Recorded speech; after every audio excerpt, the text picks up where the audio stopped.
अंतरायतिमिरोपशान्तये शान्तपावनमचिन्त्य वैभवं तं नरं वपुषि कुञ्जरं मुखे मन्महे किमपि तुम्दिलं महः शरणं करवाणि शर्मदं ते चरणं वाणिचराचरोपजीव्यं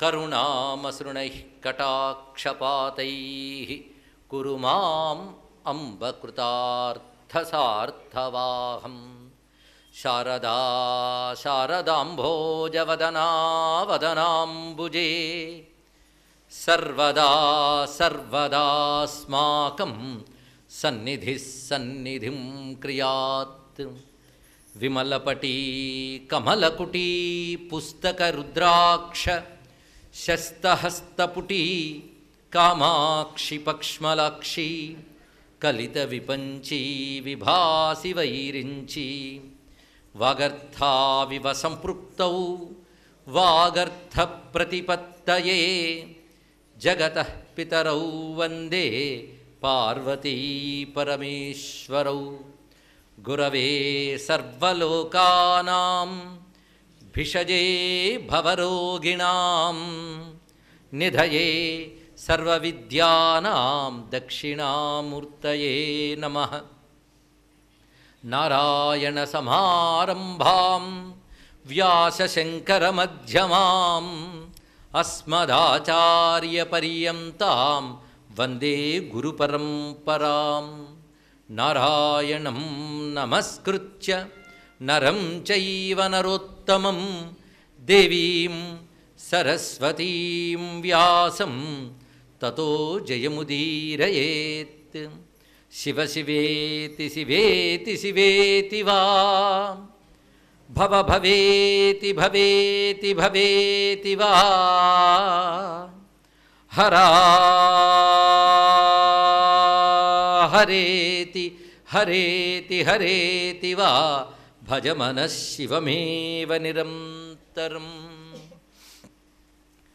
नमस्ते नमस्ते महादेव सिंहो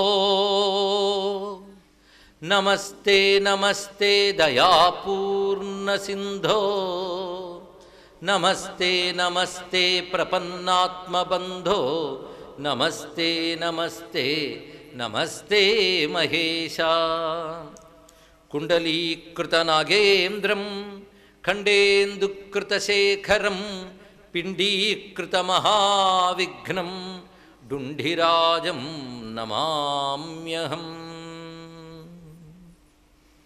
विश्वेशं माधवं डुण्डिं दण्डपाणिं च भैरवं वन्दे काशीं गुहां गंगां भवानीं मणिकर्णिकां देवराजसेव्यमानपावनाङ्घ्रिपङ्कजं व्याळयज्ञसूत्रमिन्दुशेखरं कृपाकरं नारदादियोगिबृन्दवन्दितं दिगम्बरं काशिकापुराधिनाथ कालभैरवं भजे काशिकापुराधिनाथ कालभैरवं भजे देवी सुरेश्वरि भगवति गंगे त्रिभुवनतारिणि तरलतरंगे शंकरमौळि विहारिणि विमले मम मतिरास्तां तव पदकमले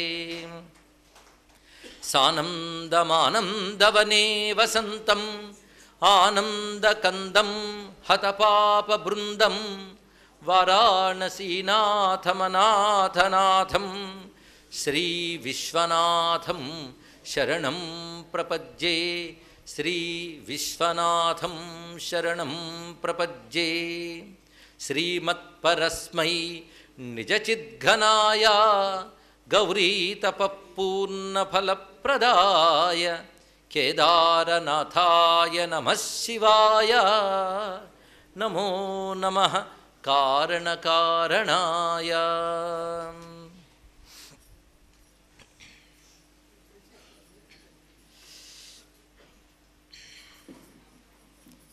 शिवाय गुरवे नमः शिवाय गुरवे नमः शिवाय गुरवे नमः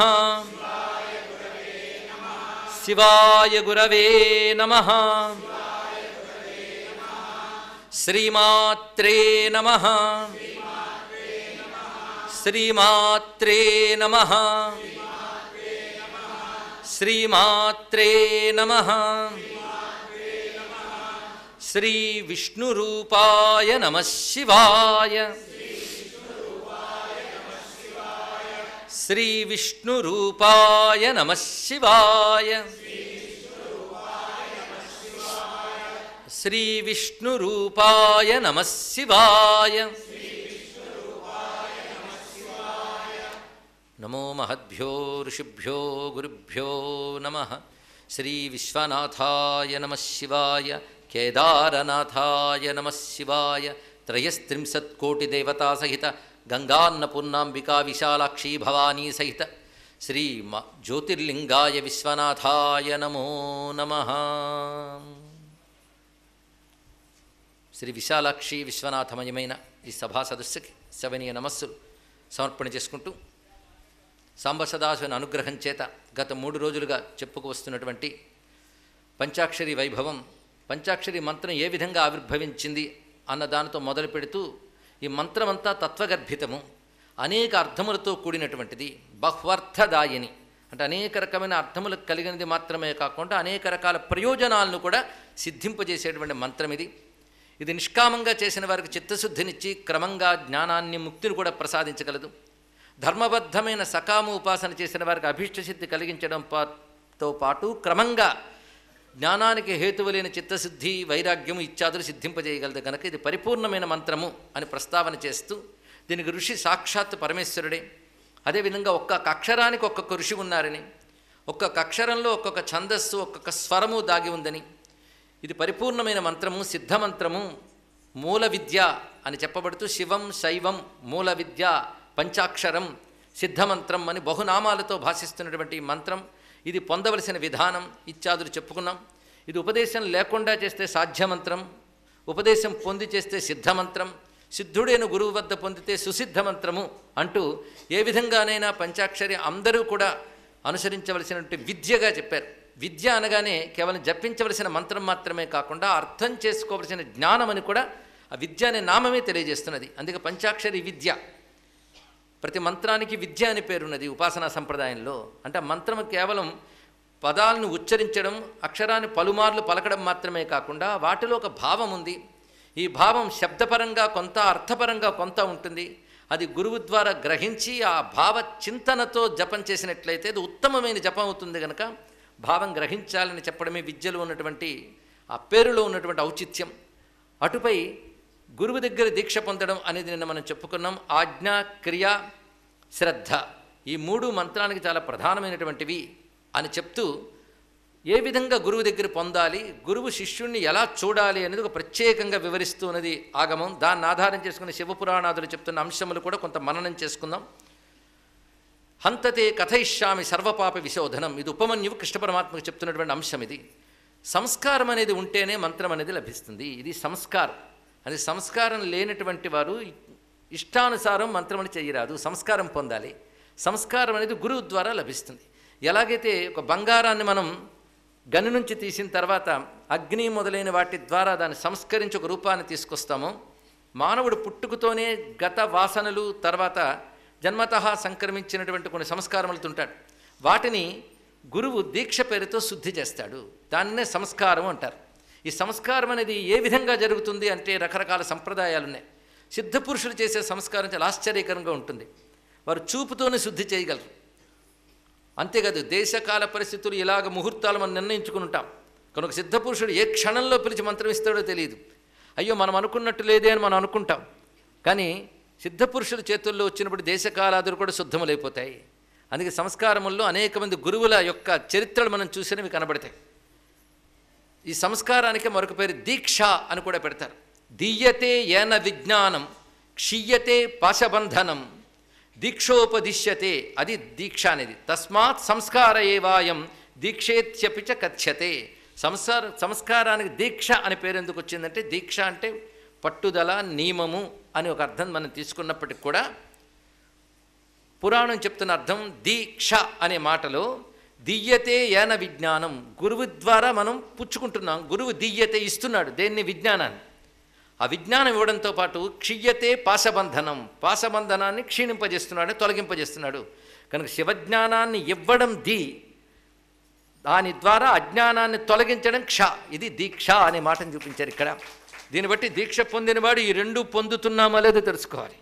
ఇవి అలంకార శాస్త్రం, వ్యాకరణ శాస్త్రం ఎంత ఒప్పుకుంటుందా అనేది పక్కన పెట్టి, పురాణం ఆగమాల భాష వేరు, వాటి యొక్క నిర్వచనాలు వేరు.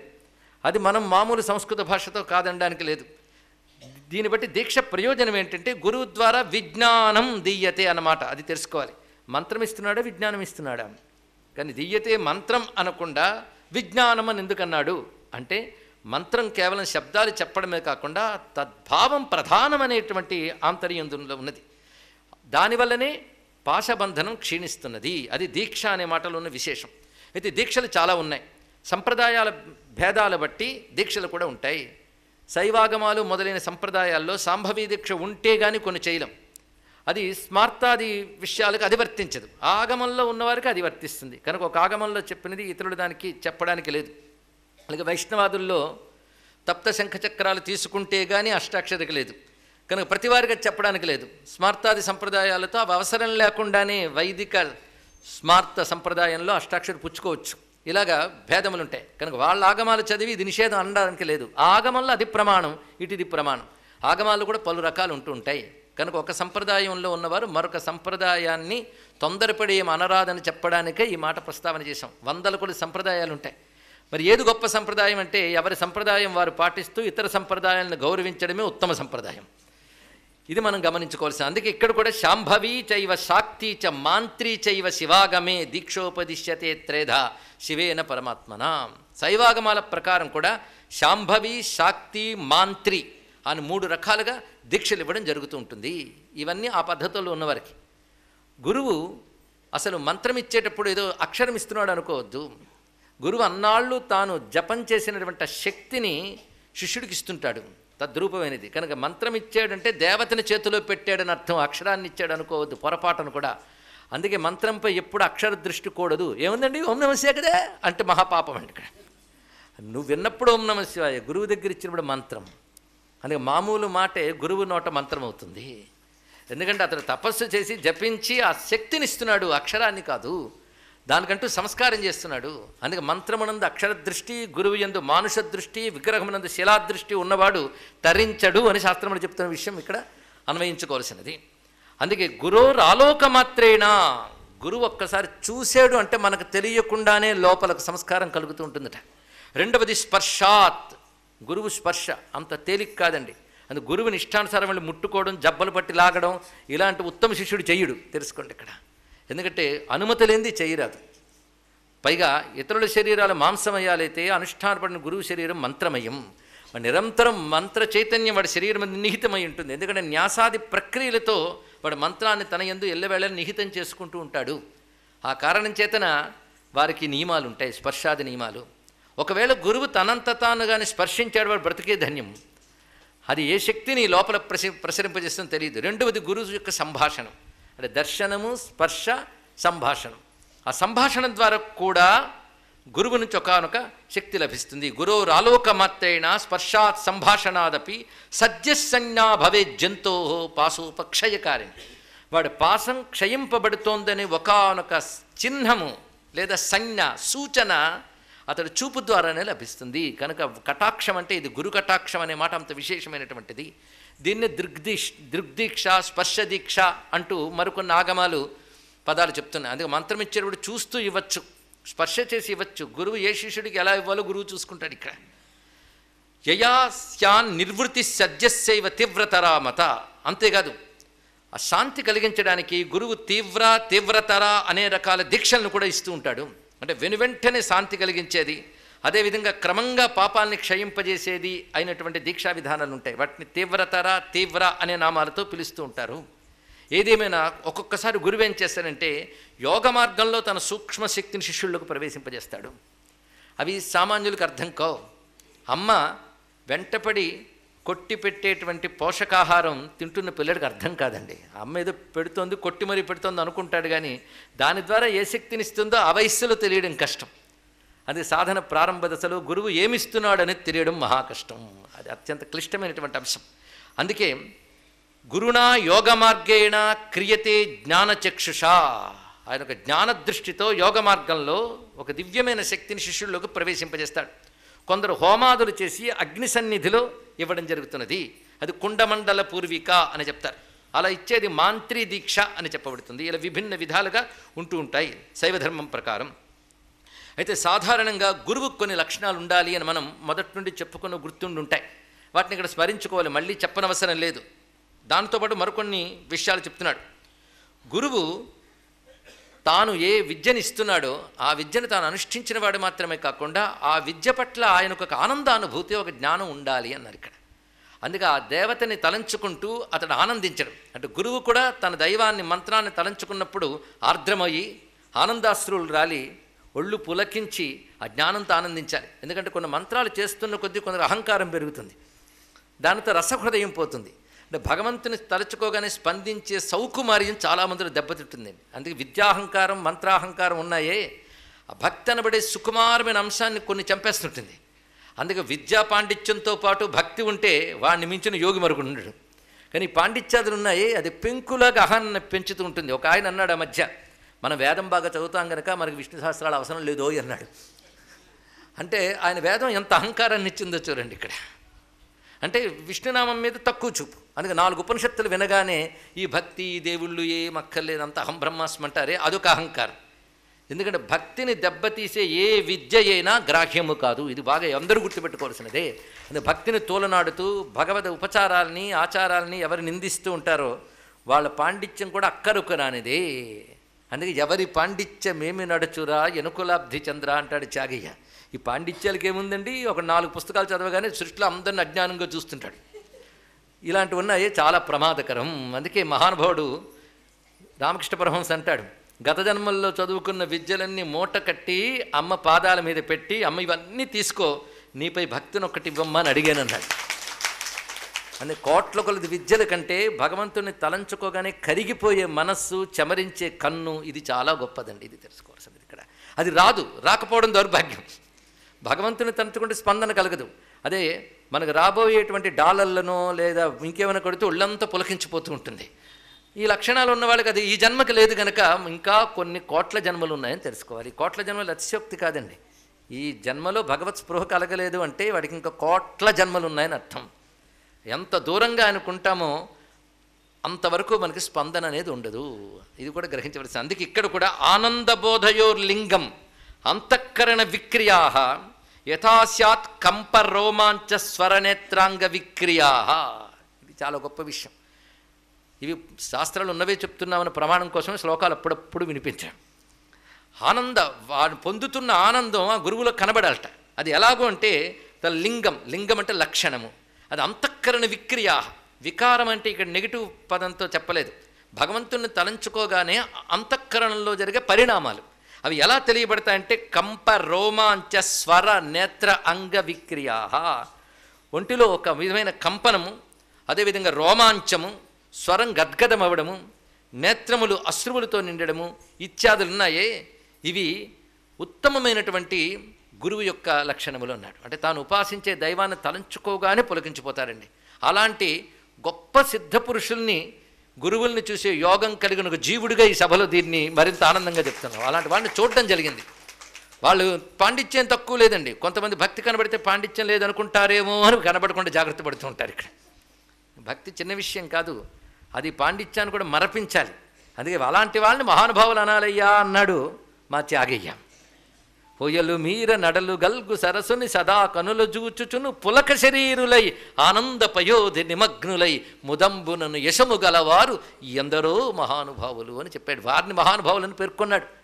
కొందరికి ఎంత విన్నా స్పందన రాదు, అందుకే వాళ్ళు మహానుభావులు కారన్నారు. మహానుభావ లక్షణం అంత తేలిక అండి. ఇక్కడ విశ్వనాథ సత్యనారాయణ గారి భాషలో చెప్పాలంటే ఆ స్పందన లేని మనస్సుని చండ్రదినుసు అని పేర్కొన్నాడు ఆయన. చాలా అద్భుతమైన లక్షణం ఇక్కడ. నారదుల వారి భాషలో చెప్పాలంటే కంఠావరోధ రోమాంచాస్త్రుభి పరస్పరం లపమానా పావయంతు కులాని పృథివీంచ అని చెప్పాడు మహానుభావుడు ఇక్కడ. ఆ లక్షణమే జ్ఞానభక్తుడైన ప్రహ్లాదుని యందు భాగవతం చాలా గొప్పగా చూపిస్తూ, విష్ణుడింతియ కాని వేరెండు లేదని ఒత్తిలి నగుచుండు నొక్కచోట పలుకు నొక్కచోట పరమేశు కేశవు ప్రమద హర్ష సలిల బాష్ప పులకిత నేత్రుడై అని వర్ణించారు ఇక్కడ. అటువంటి మహానుభావులు వారి శరీరాల్ని శంకర భగవత్పాలు వారు భోగభూములు అన్నారు. అందుకని మంచి వస్త్రాలు కట్టుకుని మంచి ఏసీ గదిలో కూర్చుని పెర్ఫ్యూమ్ పూసుకున్న శరీరాలు భోగభూములు కావుట. మరి ఎవరివయ్యా అంటే బహువిధ పరితోష బాష్పూర స్ఫుటపుల కాంకిత చారుభోగ భూమిం చిరపద పలకాంక్షి సేవ్యమానాం పరమ సదాశివ భావనాం ప్రపజ్జే అన్నాడు. సదాశివ భావన హృదయానికి తగిలితే చాలు, బహువిధ పరితోష బాష్పూర స్ఫుట పులకాంకిత చారు భోగభూమి. అది భగవత్పాదుల వారి పదాల్లో ఉన్న గొప్పతనం అండి. ఒళ్ళు ఆ విధంగా పులకిస్తుంది. ఆ శరీరం భోగభూమి.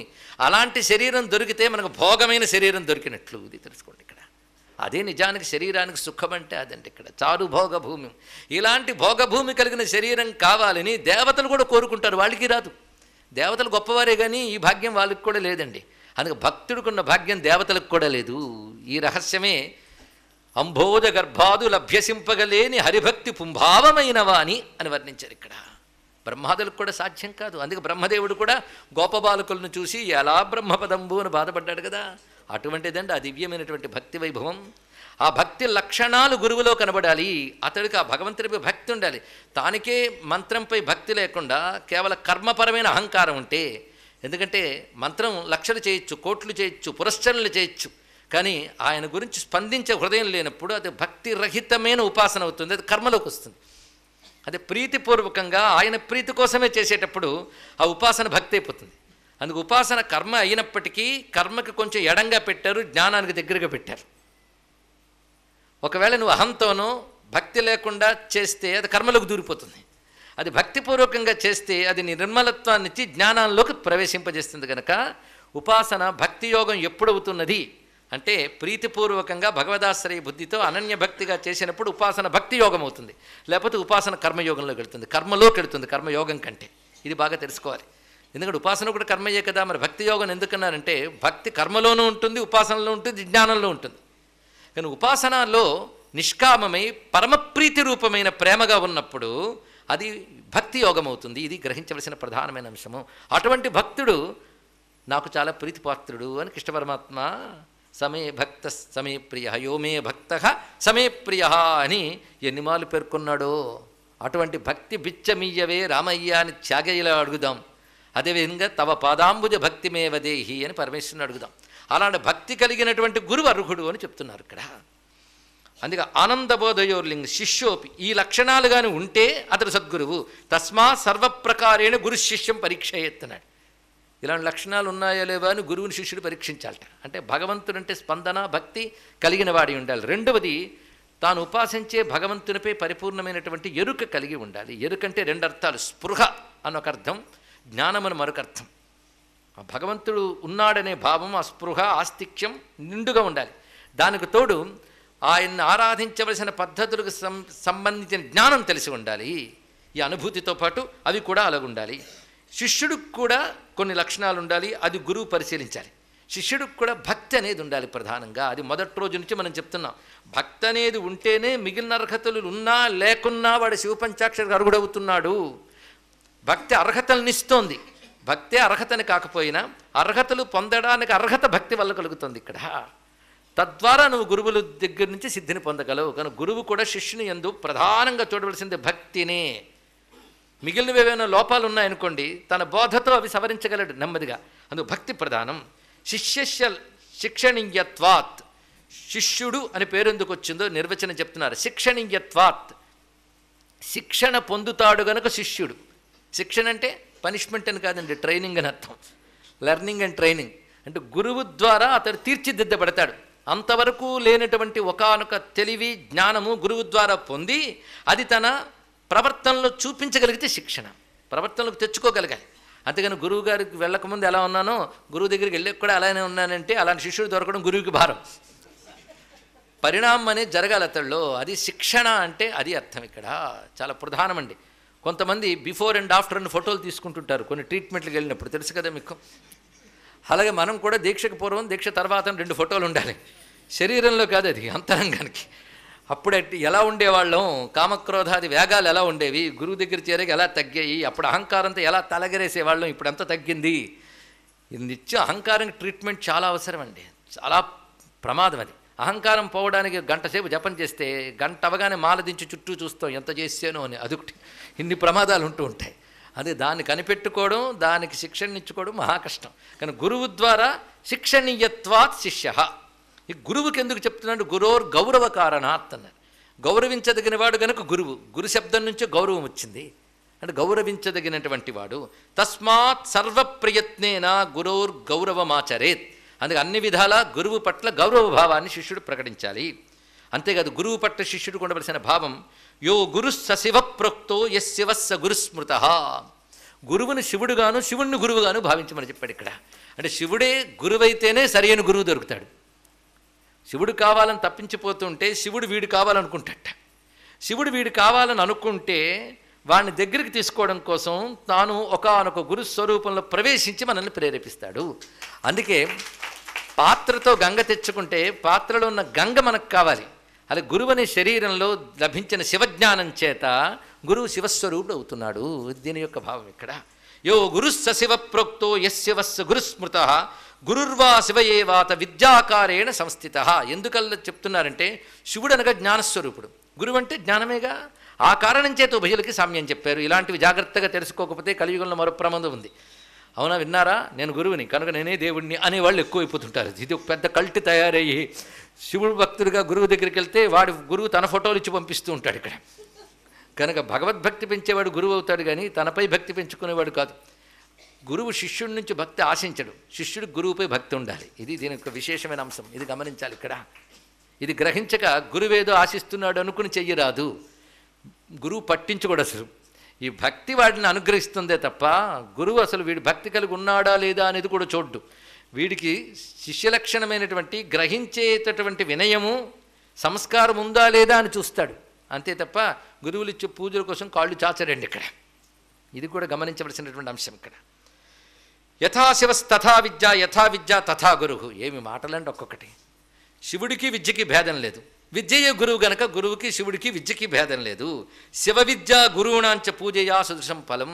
శివుణ్ణి, విద్యని, గురువుని ముగ్గురులో ఎవరిని పూజించినా సమాన ఫలమే. ఇక్కడ విద్య అంటే ఉపదేశం పొందిన మంత్రము అని అర్థం. ఇక్కడ శివ విద్య గురువునాంచ పూజయా సదృశం ఫలం. ముగ్గురి పూజ కూడా సదృశమైన ఫలాన్ని ఇస్తుంది. అందుకే మంత్రం పొందినవాడు మరణ పర్యంతం గురువుని మరువరాదు.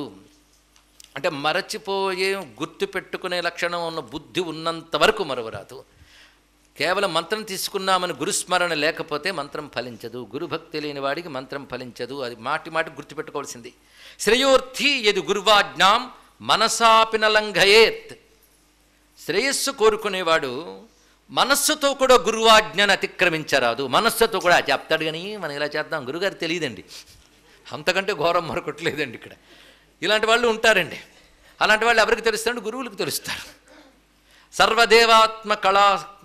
సర్వదేవాత్మకశ్చాసౌ సర్వమంత్రయో మయో గురు. గురువు అంటే సర్వమంత్రమయుడు, సర్వదేవమయుడు. తస్మాత్ సర్వప్రయత్నేన తస్యాజ్ఞాం శిరసా వహేత్. అందుకే సర్వప్రయత్నములతో గురువాజ్ఞని శిరసా వహించాలి.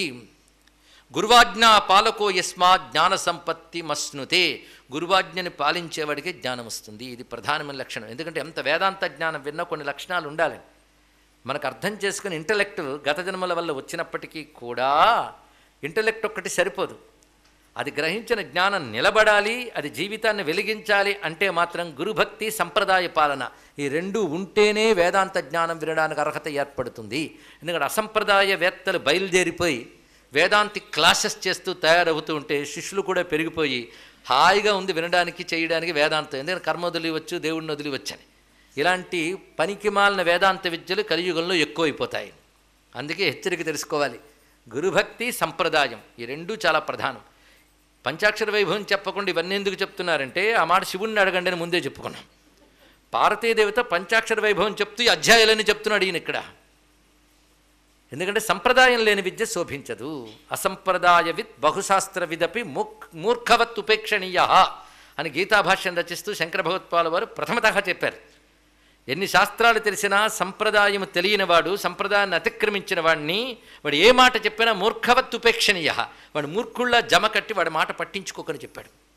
ఇది తెలిసాక అసంప్రదాయాలు చెప్తూ ఉంటే మఠం వేసుకు వినేటువంటి వారు మళ్ళీ అలా చెప్పాడు చూడండి అని నోరు మీద వేలు పెట్టుకు చేసేవాళ్ళు సమయాన్ని వ్యర్థం చేసుకుంటున్నారని తెలుసుకోండి ఇక్కడ. అదే సంప్రదాయం అంత ప్రధానమైనటువంటిది. సంప్రదాయం ప్రమాణం. అందుకే గురువు కూడా బోధ చేసేటప్పుడు ఒక ఆవేశమో ఉద్వేగమో ప్రవాహంలో రావచ్చు, కానీ ఆవేశ ఉద్వేగాల ప్రభావం వల్ల సంప్రదాయం తప్పకుండా మాట్లాడాలి అని సరస్వతీదేవికి ప్రార్థించి కూర్చోవాలండి. ఇది చాలా ప్రధానం. సంప్రదాయం తప్పరాదు, ఇది చాలా ప్రధానమైన అంశం. కానీ గురువులను ఎందుకు నమస్కరించుకోవాలి అంటే సంప్రదాయం తప్పకుండా నాతో మాట్లాడించాలని దండం పెట్టుకోవాలి ఇక్కడ. ఎందుకంటే మన మాటలకి మన బుద్ధి దోషాలన్నీ ఉంటాయి. ఆవేశం, ఉద్వేగం, స్వపర భేదాలు ఉంటాయి, రాగద్వేషాదులు. అలాంటి రాగద్వేషాది భేదాల వల్ల బుద్ధి కలుషితం కాకుండా జ్ఞానబోధ చెయ్యాలి అంటే మాత్రం సంప్రదాయ శుద్ధి ఉండాలి ఇక్కడ. రెండవది గురుభక్తి ఉండాలి. ఈ రెండు ఉంటేనే జ్ఞానం లభిస్తుంది. అందుకే గురుభక్తి లేని వాడికి జ్ఞానం లేదు అని అంత చక్కగా చెప్పాడంటే గురువాజ్ఞా పాలకో యస్మాత్ జ్ఞాన సంపత్తి మశ్నుతే గచ్చన్ తిష్టన్ స్వపన్ భుంజన్ నాణ్యత్ కర్మ సమాచరేత్. కదులుతున్నా, కూర్చున్నా, తింటున్నా గురు కార్యం మీదే దృష్టి ఉండాలి తప్ప ఇతరులపై దృష్టి ఉండరాదు. ఇది గురుభక్తి లక్షణాన్ని చెప్తున్నారు. ఒకవేళ గురుభక్తి లాంటిది గట్టిగా ఉందనుకోండి, వాడికి ఏమీ తెలియకపోయినప్పటికీ కూడా వాళ్ళలో జ్ఞానం భాషిస్తుందిట. ఇది తెలుసుకోవాలి. పుస్తకాలు చదువుతూ అర్థం చేసుకుని వ్యాకరణాలు అన్వయాలు అయితేనే జ్ఞానం వస్తుందని కాదు. గురుభక్తి అనేది ఉంటే గురువు కృప వల్ల అశ్రుత గ్రంథబోధ కూడా వస్తుందని ఇక్కడ. అలా సాధ్యమేనా అండి అంటే గురువుగారి బట్టలు ఉతుకుతూ గురువుగారిని కనిపెట్టుకుంటూ ఆ మాత్రమే చేస్తున్న ఒక మహానుభావుడు పండితుడు కాడిని తోటి విద్యార్థులు అవమానిస్తుంటే గమనించిన గురువు కటాక్షపాతం చేతే వేదాంత విద్యని పలికించాడే. ఆ శంకర భగవత్పాలు వారిని తోటకాచార్యులుగా మారిన గిరి అనే మహానుభావుని మనం మర్చిపోగలమా? గురు కటాక్షం యొక్క వైభవం అంత గొప్పగా ఉంటుందండి ఇక్కడ. అందుకే గురు కటాక్షాల మీద అంత దృఢమైన విశ్వాసం ఉండాలి ఇక్కడ. ఎన్ని శాస్త్రాలు చదివితే మనకు అర్థమవుతుంది. పైగా శాస్త్రాలు చదివి తెలుసుకుందాము అనుకుని మీరు ఫ్రెష్గా ఒక శాస్త్రం చదువుకుని దానిలో నియమాలన్నీ రాసుకుని 10 మందికి చెప్దామని చంకనేసుకుని బయలుదేరితే అక్కడ మరొక శాస్త్రం చదివిన వాడు నువ్వు చెప్పినవని తప్పుని చెప్పగలడు. శృతయశ్చ భిన్నా స్మృతయశ్చ భిన్నా. శృతులు స్మృతులు భిన్న భిన్నములుగా చెప్తాయి. అందుకే మహాత్మా ఏనగత సపంథ అని నిర్ణయించేది మహాభారతం. అందుకు మహాత్ముల యొక్క అవసరం. ఒక గ్రంథంలో ఒక పద్ధతి ఉంటుంది, మరో గ్రంథంలో మరొకటి ఉంటుంది. ఇది పరస్పర విరుద్ధంలా కనబడతాయి. పరస్పర విరుద్ధమైన వాటిలో ఉన్న సమన్వయాన్ని చెప్పగలిగేటువంటి సద్గురువు దొరకాలి అని భగవంతుని మనం ప్రార్థించాలి ఇక్కడ. అది ప్రధానమైన అంశం ఇక్కడ. అలాంటి ఆ గురువు యొక్క కార్యమునందు ఆజ్ఞయందు దృష్టి పెట్టాలి. అదేవిధంగా గురువు సమక్షంలో ఆజ్ఞాపాలన ఎంత అవసరమో గురువు పరోక్షంలో కూడా ఆ విధంగానే ఉండాలి. కొందరు గురువుగారు కనబడితే ఒకలా వెనకాలైతే ఒకలా ఉంటుంటారు.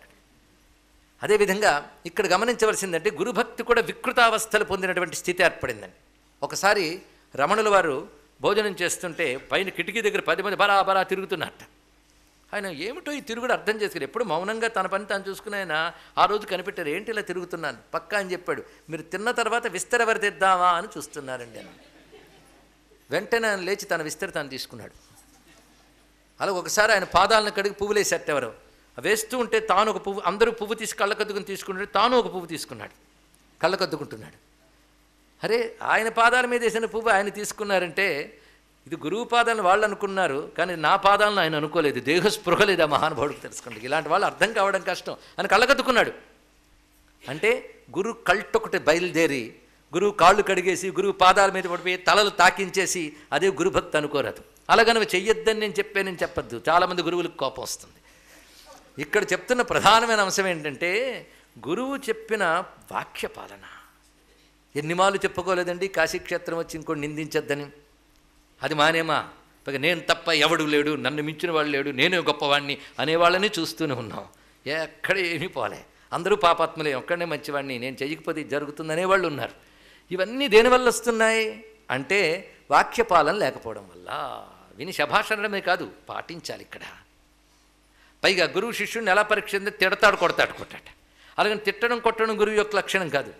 శిష్యుడి సహనాన్ని చూస్తాడు. వీడు కుతూహలంతో విద్య దగ్గరికి చేరాడా, శ్రద్ధతో చేరాడా పరీక్షిస్తాడు.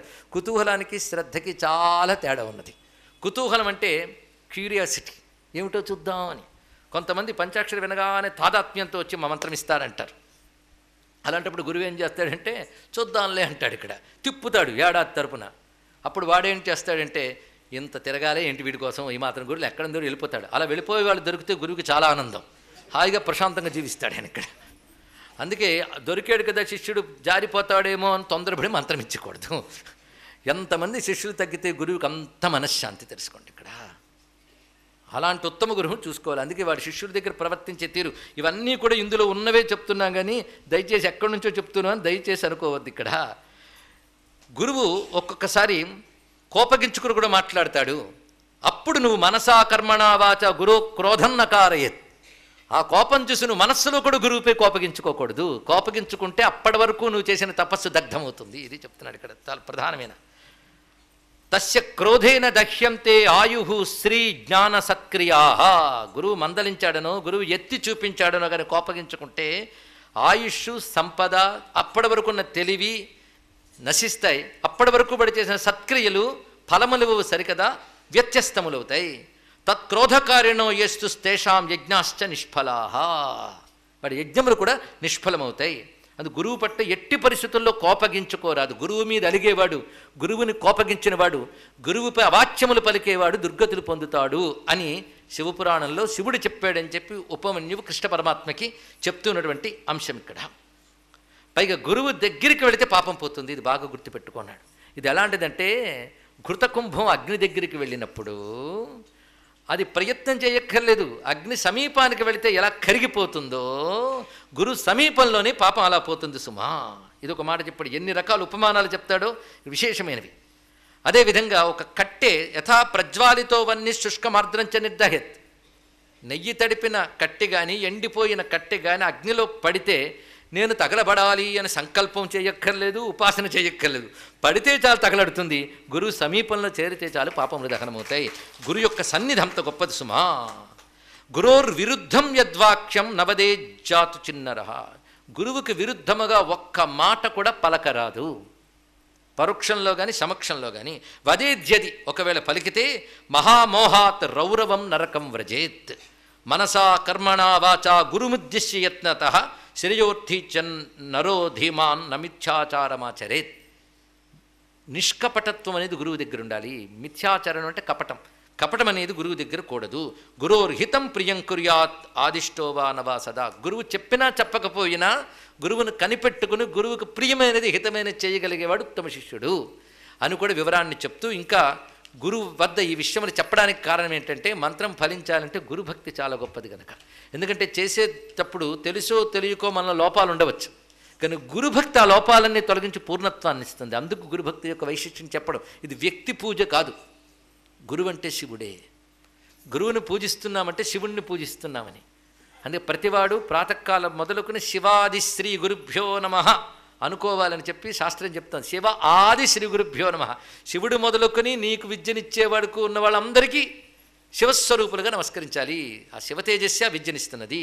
అందుకే అసమక్షం సమక్షం వా తస్య కార్యం సమాచరేత్. గురుశ్చేద్ గుణవాన్ ప్రజ్ఞ. గురువుకు ఉండవలసిన లక్షణాలు మాటిమాటికి చెప్తున్నాడు. అంటే సరైన గురువు దొరకాలండి. డాక్టర్ గురించి చూసేటప్పుడు వీడి చేతిలో ఎంతమంది బయటకు వెళ్ళారు, ఎంతమంది ఇంటికి వెళ్ళారు తెలుసుకుని వెళ్తాం కదా. అలాగే గురువు దగ్గర కూడా కొన్ని రకాలు తెలుసుకోవాలి. అయితే గురువుని పరీక్షించాలంటే శిష్యుడికి తెలివి ఉండాలిగా. అంత తెలివి ఉంటే శిష్యుడు అవుతాడా?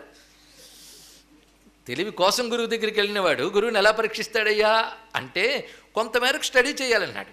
అలా చేయాలంటే వివేకానందను ఒక్కసారి పరిశీలించాలి. పరమహంసను పరీక్షించట. అందరూ వివేకానందులు అనుకోవచ్చు. ఆ వివేకము లేదు, ఆనందము లేదు, అది వేరే విషయం. అందుకు కొన్ని తెలియాలి. గురువుకు ఉండవలసింది గురుశ్చేద్ గుణవాన్. గుణవంతుడై ప్రాజ్ఞ, ప్రాజ్ఞుడై పరమానంద భాసక, ఎప్పుడు ఆనందంగా ఉంటూ ఆనందాన్ని కలిగించేవాడై ఉండాలి.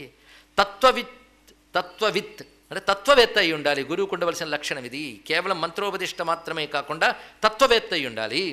శివసంసక్త, వాడు ఎప్పుడు శివాసక్తితోనే ఉంటూ ఉండాలి. అటువంటి వాడు ముక్తినివ్వగలడు, మిగిలిన వాళ్ళు ఇవ్వలేరు సుమా. అటువంటి వాడే సంవిత్ సంజననం. వాడు సంవిత్తుని నీకు ఇవ్వగలడు. సంవిత్ అంటే బ్రహ్మజ్ఞానం, అది ఇవ్వగలిగేవాడు అటువంటి వాడు సుమా. తత్వవిదితం ఏనా సయేవ ఆనంద దర్శక. అలాంటి తత్వవేత్త కనబడితే మనకు ఆనందం కలుగుతుంది. అంతేకాదు, అలాంటి తత్వవేత్తని చూస్తే ఒక తెలియని ఆనందం మనకు కలుగుతుంది. ఆనందం కలిగిన చోటే గురువుని గ్రహించు. ఇది గురువు విషయంలో చెప్తున్నది. తత్వం తెలియనివాడు ఏమి చెప్పగలడు సుమా. అందుకే తత్వవేత్తే గురువు కావాలి అనే మాటను అంత గట్టిగా చెప్తున్నాడండి ఇక్కడ. తత్వహీనే కుతో బోధ కుతో ఆత్మపరిగ్రహ. తత్వము తెలియని గురువు దొరికితే బోధ ఎక్కడ దొరుకుతుంది, ఆత్మజ్ఞానం ఎప్పుడు లభిస్తుంది? అందుకు తెలుసుకో, తత్వం లేనటువంటి వాడు పశురిత్యభిధీయతే. చెప్పే గురువుకి తత్వజ్ఞానం లేక ఆశ్రయించిన శిష్యుడికి తత్వం తెలుసుకోవాలని స్పృహ లేకపోతే ఉభయులు పశువులు అనిపించుకుంటారు సుమా అంటూ ఒక ఉపమానం చెప్తున్నాడు. బండరాయికి మరో బండ కట్టి లాగమంటే లాగలేదు, అదేవిధంగా ఒక పశువు మరో పశువును ఉద్ధరించలేడు అనే మాటను కూడా చెప్పాడు ఇక్కడ. అదే ఒక పడవకి కానీ మరొక కొయ్యని కడితే అది తీసుకెళ్ళగలదు, ఎందుకంటే దానికి కదిలించే శక్తి ఉన్నది, కదిలే శక్తి ఉన్నది, రెండు ఉన్నాయి. ఆ గురువు ఆ పడవ లాంటి వాడు ఉండాలి కానీ బండ లాంటి వాడు కారాదు అని చక్కటి ఉపమానంతో సహా చెప్తున్నాడు. శివుణ్ణి మించిన కవి ఉంటాడండి, వ్యాసుడిని మించినటువంటి కవి దొరుకుతాడా మనకి? తస్మాత్ తత్వవిదేవేహ ముక్తో మోచక ఇష్యతే. అందుకు అన్నిటికంటే ప్రధానం తత్వవేత్త. వాడు కర్మలంపటత్వం ఉండకపోవచ్చు, కర్మల్లో ఉండే ఆచారాదులు అన్నీ చెప్పలేకపోవచ్చు, కానీ వాడు ఉపాసనకి ఏది అవసరమో అది చెప్తాడు. తత్వవేత్త అయినటువంటి వాడికి ఏ దోషం అంటదు. అలాంటి తత్వవేత్త గురువుగా దొరకడం మహా కష్టం సుమా. ఒక్కొక్కసారి కొందరు గురువులు మంత్రం ఇస్తారు, వాళ్ళ పట్ల కృతజ్ఞత చూపించుకోవాలి. అది చెయ్యగా గురువుకి తత్వం తెలియకపోవచ్చు, కానీ చెయ్యగా ఈ గురుభక్తి వాళ్ళ తత్వవేత్తని గురువు కూడా దొరకచ్చు క్రమంగా. అది ఒక్క గురువుతో ఒక్కొక్కప్పుడు మన పండగ తీరదు. తత్వజ్ఞానం కలుగుతూ మంత్రాన్ని ధర్మాన్ని చెప్పే గురువు కూడా దొరికాడంటే అదొక ప్రత్యేకం. అలాంటి వాడిని సద్గురువు అంటారు. అలాంటి వాళ్ళు దొరకడం కష్టం, దొరికేయడం అదృష్టమే. కానీ భగవత్ సంబంధమైన మాట అయినా శ్లోకమైనా ఏది చెప్పినా గురువు అని భావించేస్తూ ఉంటే తత్వవేత్త అయిన గురువు క్రమశః లభించవచ్చు. అందుకే తత్వం కావాలనే జిజ్ఞాస కలిగిన వాడు మాత్రం గురువుల విషయంలో తత్వవేత్తను ఎంచుకోవాలి అని చెప్తున్నాడు ఇక్కడ. సర్వలక్షణ సంయుక్త సర్వశాస్త్ర విదప్యయం సర్వోపాయ విధిజ్ఞోపి తత్వహీనస్తు నిష్ఫల. ఇది చాలా గుర్తుపెట్టుకోవాల్సిన అంశం. వాడు బాగా కర్మానుష్ఠానం చేయవచ్చు, అదేవిధంగా శాస్త్రములు మొత్తం వాడికి తెలిసి ఉండవచ్చుగాక, అనేక రకాల ఉపాయాలు కూడా తెలిసి ఉండవచ్చుగాక, కానీ తత్వజ్ఞానం లేనప్పుడు తత్వహీనస్తు నిష్ఫల, వాడు నిష్ఫలమే. తస్మాత్ యస్యైవ సంపర్కాత్ ప్రబోధానంద సంభవ గురుం తమేవ వృణుయాన్ నాపరం మతిమాన్నరః. ఎవరి సంపర్కం వల్ల ఆనందము ప్రబోధము రెండు లభిస్తాయో, ప్రబోధం అంటే జ్ఞానం, ఆనందం అంటే భగవత్ స్పృహ ఆనందం, అది లభిస్తుందో అటువంటి వాడిని గురువుగా చూడాలి, కానీ ఇతరులు అంత గొప్ప గురువులని చెప్పడానికి లేదు. ఇక శిష్యుడు సశిష్యై వినయాచార చతురైరుచితో గురు. వినయం, ఆచారం, చతురత మూడు ఉండాలి శిష్యుడికి. వినయం అంటే గురువు దగ్గర విధేయుడిగా ఉండడం మాత్రమే కాదు, చెప్తున్న విద్యని ఎప్పటికప్పుడు తాను అమలుపరుచుకుంటూ ఉన్నటువంటి వాడిని వినయ సంపన్నుడు అనాలి ఇక్కడ. ఇది చాలా ప్రధానం. వినయం అంటే మనం తల వంచి ఉండడం అనుకుంటాం, అదొక భాగమే, కాదని కాదు, కానీ వినయం అనే మాటకు మాత్రం నేర్చుకుంటున్న విద్యని శిక్షణని ఎప్పటికప్పుడు తాను జీవితంలో అమలుపరుచుకుంటూ ఉన్నప్పుడే వాడిని వినీతుడు అంటారు. ఆ వినీతుడయ్యే స్వభావాన్ని వినయం అంటారు. ఇది తెలుసుకోవాల్సినది. అందుకే విద్యా దదాతి వినయం అనే మాటకి ఇదే అర్థం. అలాంటి వినయంతో పాటు ఆచారవంతుడై ఉండాలి. అంటే గురువు చెప్పింది వెంటనే ఆచరించగలిగే లక్షణం ఉన్నవాడవాలి. చతురత ఉండాలి, అంటే గురువు చెప్పింది అర్థం చేసుకోగలిగే తెలివితేటలు ఉండాలి. ఈ మూడు ఉన్నటువంటి వాడు క్రమంగా గురువు చెప్పే జ్ఞానం ద్వారా తరించగలడు సింహ అని గురువు లక్షణాన్ని చెప్తూ, నతు తత్వం చజేజ్జాతు నోపేక్షిత కథంచన యత్రానంద ప్రబోధావా నాల్పమప్యుపలభ్యతే. గురువు ద్వారా కాసింత కూడా జ్ఞానము ఆనందము లభించనప్పుడు ఆ గురువుని విడిచిపెట్టవచ్చు. ఇది శాస్త్రం చెప్తున్న మరొక అంశం. ఇది చాలా సుకుమారమైన అంశం అండి, సున్నితమైన విషయం ఇలాంటివి చెప్పడం. గురువుని విడిచిపెట్టవచ్చు అనే మాట చాలామందికి నచ్చుతుంది, కానీ ఇందులో ఉన్న మాట ఏమిటంటే జ్ఞానము ఆనందము ఎప్పటికీ లభించకపోతే, అంటే ఇవాళ గురుగారి దగ్గరికి వెళ్ళావు అని చెప్పాడు, నాకు జ్ఞానం కలగలేదు ఆనందం కలగలేదు విడిచిపెట్టింది కాదు, నువ్వు సాధన చేయి కొంతకాలం, అప్పటికి దొరకకపోతే అని. ఇందులో రెండు రకాలు ఉంటారు. కొందరు శిష్యులు గురువు ద్వారా జ్ఞానానందం వెంటనే పొందగలరు, కొందరు శిష్యులు ఎప్పటికీ పొందలేరు. అది వీడి లోపం, గురువు లోపం అనడానికి లేదు. కనుక ఇలాంటి విషయాల్లో హఠాత్తుగా నిర్ణయాలు చేయలేం. వాటికి ఈశ్వర సహాయం ఎప్పుడు అవసరం. వెనకాల ప్రత్యక్ష గురువు యొక్క అనుగ్రహం ఎంత అవసరమో సరియైన ప్రత్యక్ష గురువు దొరికేటట్టు చూడమని శివుణ్ణి ప్రార్థించాలి. అందుకే మంచి గురువు కావాలి, నాకు కావాలి అని మీరు రోడ్డు మధ్యలో నిలబడి అడిగితే ఇంటూ కూడా వస్తాడు బయటికి. ఈ రోజుల్లో ఎవడు ఏం చేస్తాడో తెలియదు. అందుకే ఎవడు గురువా అని వెతుక్కునే బదులు శివుడే గురువు అని భావన చేస్తూ శివాయ గురువే నమః అనుకుంటుంటే సరైన గురువుని ఆయనే పంపిస్తాడు. దానికి ఉదాహరణ భాగవతమే. పరీక్షిత్ మహారాజు కూర్చుని ఎలా తరిస్తానా, పరమాత్మను ఎలా పొందుతానా అని ఆ కృష్ణుని ముందే దృష్టి పెట్టి ఉంచితే తనంత తాను కదిలి వచ్చాడు సుఖయోగీంద్రుడు. ఇది తెలుసుకోవాల్సింది. వచ్చాక పట్టుకున్నాడు, ఆయన ద్వారానే కృష్ణుడు దొరికాడు. కృష్ణుడి ద్వారా శుకుడు దొరికాడా, శుకుడు ద్వారా కృష్ణుడు దొరికాడా? ఇది చాలా చిత్రమేనండి అన్నాడు. ఇక్కడ అదే పరస్పరం అండి అన్నాడు. విత్తనం ద్వారా చెట్ట, చెట్టు ద్వారా విత్తనం లాంటి ఒకానొక తెగని సమస్య ఇది. అదే శివానుగ్రహం ఉంటేనే గురువు దొరుకుతాడు, గురువు లేనిది శివానుగ్రహం లేదని శివపురాణంలో ఆది సంహితల్లో చెప్పబడేటువంటి అద్భుతమైన అంశం ఇక్కడ. అది గమనించుకోవాల్సిన అంశం. పైగా గురువు ఏం చేయాలి? ఏతాని గురువే దద్యాత్, గురువు దగ్గర విత్త సాక్ష్యం నకుర్వేత. గురువుకి దక్షిణ ఏమి ఇవ్వాలి అంటే గురువు పట్ల ఈ భావం కలిగి ఉండాలి అన్నారు. సవేవ జనకో మాత భర్త బంధుర్ధనం సుఖం సఖా మిత్రంచ ఎత్తస్మా సర్వం తస్మై నివేదయేత్. సర్వము గురువైన భావంతో సర్వము గురువుకి సమర్పించాలి. అసర్వ సమర్పణం అనేది గొప్ప దక్షిణ సుమా. ఇలాంటివి జాగ్రత్తగా వినాలి, లేకపోతే కలియుగంలో ఇట్లాంటివి కూడా ఉన్నాయి. ఒకవారొక మాయిదారు గురువు తయారయ్యి అంతా సమర్పించి అని గురువు దగ్గర శిష్యుడి దగ్గర ఉన్నదంతా ఊడ్చేసెట్ట. తర్వాత వాడి వంచన బయటపడ్డాక శిష్యుడు లబోదిబో అన్నాడు. ఇలాంటి వంచక గురువులు కూడా కలిలో ఉంటారు. అందుకే ముందు శివాజీ గురువే నమః అనుకుని తర్వాత ఇవన్నీ చేయండి. ఇక్కడ సరైన గురువు కనబడడం కలియుగంలో మహా కష్టం. ఎందుకంటే ఏ ఏ ఆధ్యాత్మిక మార్గములు ఉన్నాయో అవన్నీ ఎక్కువగా చెప్పబడే కాలం కలికాలం. అన్ని మార్గములు బాగా కలుషితమైన కాలం కలికాలం. ఇది ఎప్పటికప్పుడు జాగ్రత్తగా చెప్పుకుంటున్నాం. అన్నీ కలుషితములైపోతున్నాయి, ఇది మాత్రం సందేహం లేదు. అందుకే పరమేశ్వరుని గురువుగా భావించడమే శరణాగతి. ఆయన అనుగ్రహంతోనే ఇటువంటి గురువు లభించాలి. అందుకే సంప్రదాయపరమైనటువంటి శిక్షణ కలిగిన గురువు లభించాలని పరమేశ్వరుని ప్రార్థన చేద్దాం. గ్రంథంలో ఉన్నది చెప్పుకుంటున్నా కనిపిస్తున్న కాల లక్షణాల వల్ల కలిగిన భయాలతో అవి కూడా అప్పుడప్పుడు ప్రస్తావించడం జరుగుతున్నది. నివేద్య పశ్చాత్ స్వాత్మానం సన్వయం సపరిగ్రహం. గురువు వద్ద తనవి సమర్పించి తనని సమర్పించుకోవాలి. ఇది ప్రధానమైన లక్షణంగా చెప్తున్నారు. గురువు కూడా శిష్యుడిని ఏం చేయాలంటే గురుశ్చ శాస్త్రితం శిష్యం వర్షమేకం పరీక్షయేత్. సంవత్సర కాలం పరీక్ష చేయాలట. అది కూడా ఎవడు నిత్యానుష్ఠానం చేసుకుంటూ నిత్య నైమిత్తికాది కర్మలు చేసుకుంటాడో అటువంటి శిష్యుడుగానే చేరితే వాడిని సంవత్సరం పరీక్షించమన్నాడు. అంటే పెద్దల దగ్గర నుంచి వస్తున్న ఇంట్లో ఉన్నటువంటి సదాచారం పాటిస్తూ ఉపనయనము సంధ్యావందనాది కృత్యములు చేసుకునేటటువంటి శిష్యుడు దొరికితే వాడిని సంవత్సరం పరీక్షించాలట. ఆ పరంపర లేకుండా కేవలం భక్తితోనూ నిర్మలమైన హృదయంతో చేరితే వాడిని 2 వర్షములు కానీ 3 వర్షాలు కానీ పరీక్షించాలి అన్నాడు. ఎందుకంటే వాడు నిత్యం చేస్తున్నటువంటి అనుష్ఠానం లేదుగా, శిక్షణ లేదు గనక వాడిని మరికొంచెం పరీక్షించాలన్నారు. ఇవి ఎలాంటివి అంటే మనం పరీక్షలు రాయడానికి వెళ్ళినప్పుడు కూడా ఫలానా వరకు చదువుకున్న వాడికి సీట్ ఇవ్వడం, ఆ చదువు లేకపోతే మరికొన్ని నాళ్ళు చదివించి తేవడం కనబడుతుంది కదా. ఇది కూడా అలాంటిదేనండి. ఎందుకంటే మంత్రం అంటే తేలికనుకున్నారా? ఒక్క సర్టిఫికేట్ జీవితంలో రావడం కోసం 25 ఏళ్ళు కష్టపడ్డారే, మంత్రం కోసం ఒక్క 7 కష్టపడలేమా? అంత కష్టం దీనికి పడాలండి అంటే ఆ విద్య కంటే ఈ విద్య తక్కువని కదని అభిప్రాయం. అటువంటిప్పుడు ఆ విద్య గురించి ఆశించుకు నువ్వు. ఎందుకంటే కోట్ల కొలది సర్టిఫికేట్లు ఇచ్చే వందలాది చదువుల కంటే మంత్ర విద్య సర్వోత్కృష్టం. ఎందుకంటే ఇవన్నీ నీకు కూడిపెట్టి మళ్ళీ ఏడవడానికి పనికొస్తున్నాయి తప్ప మరి ఏడుపు లేని స్థితిని ఇవ్వగలిగే ఒకే విద్య పంచాక్షరి విద్య. అందుకే గురువు గురించి ఇంత విషయాలు చెప్తున్నారు ఇక్కడ.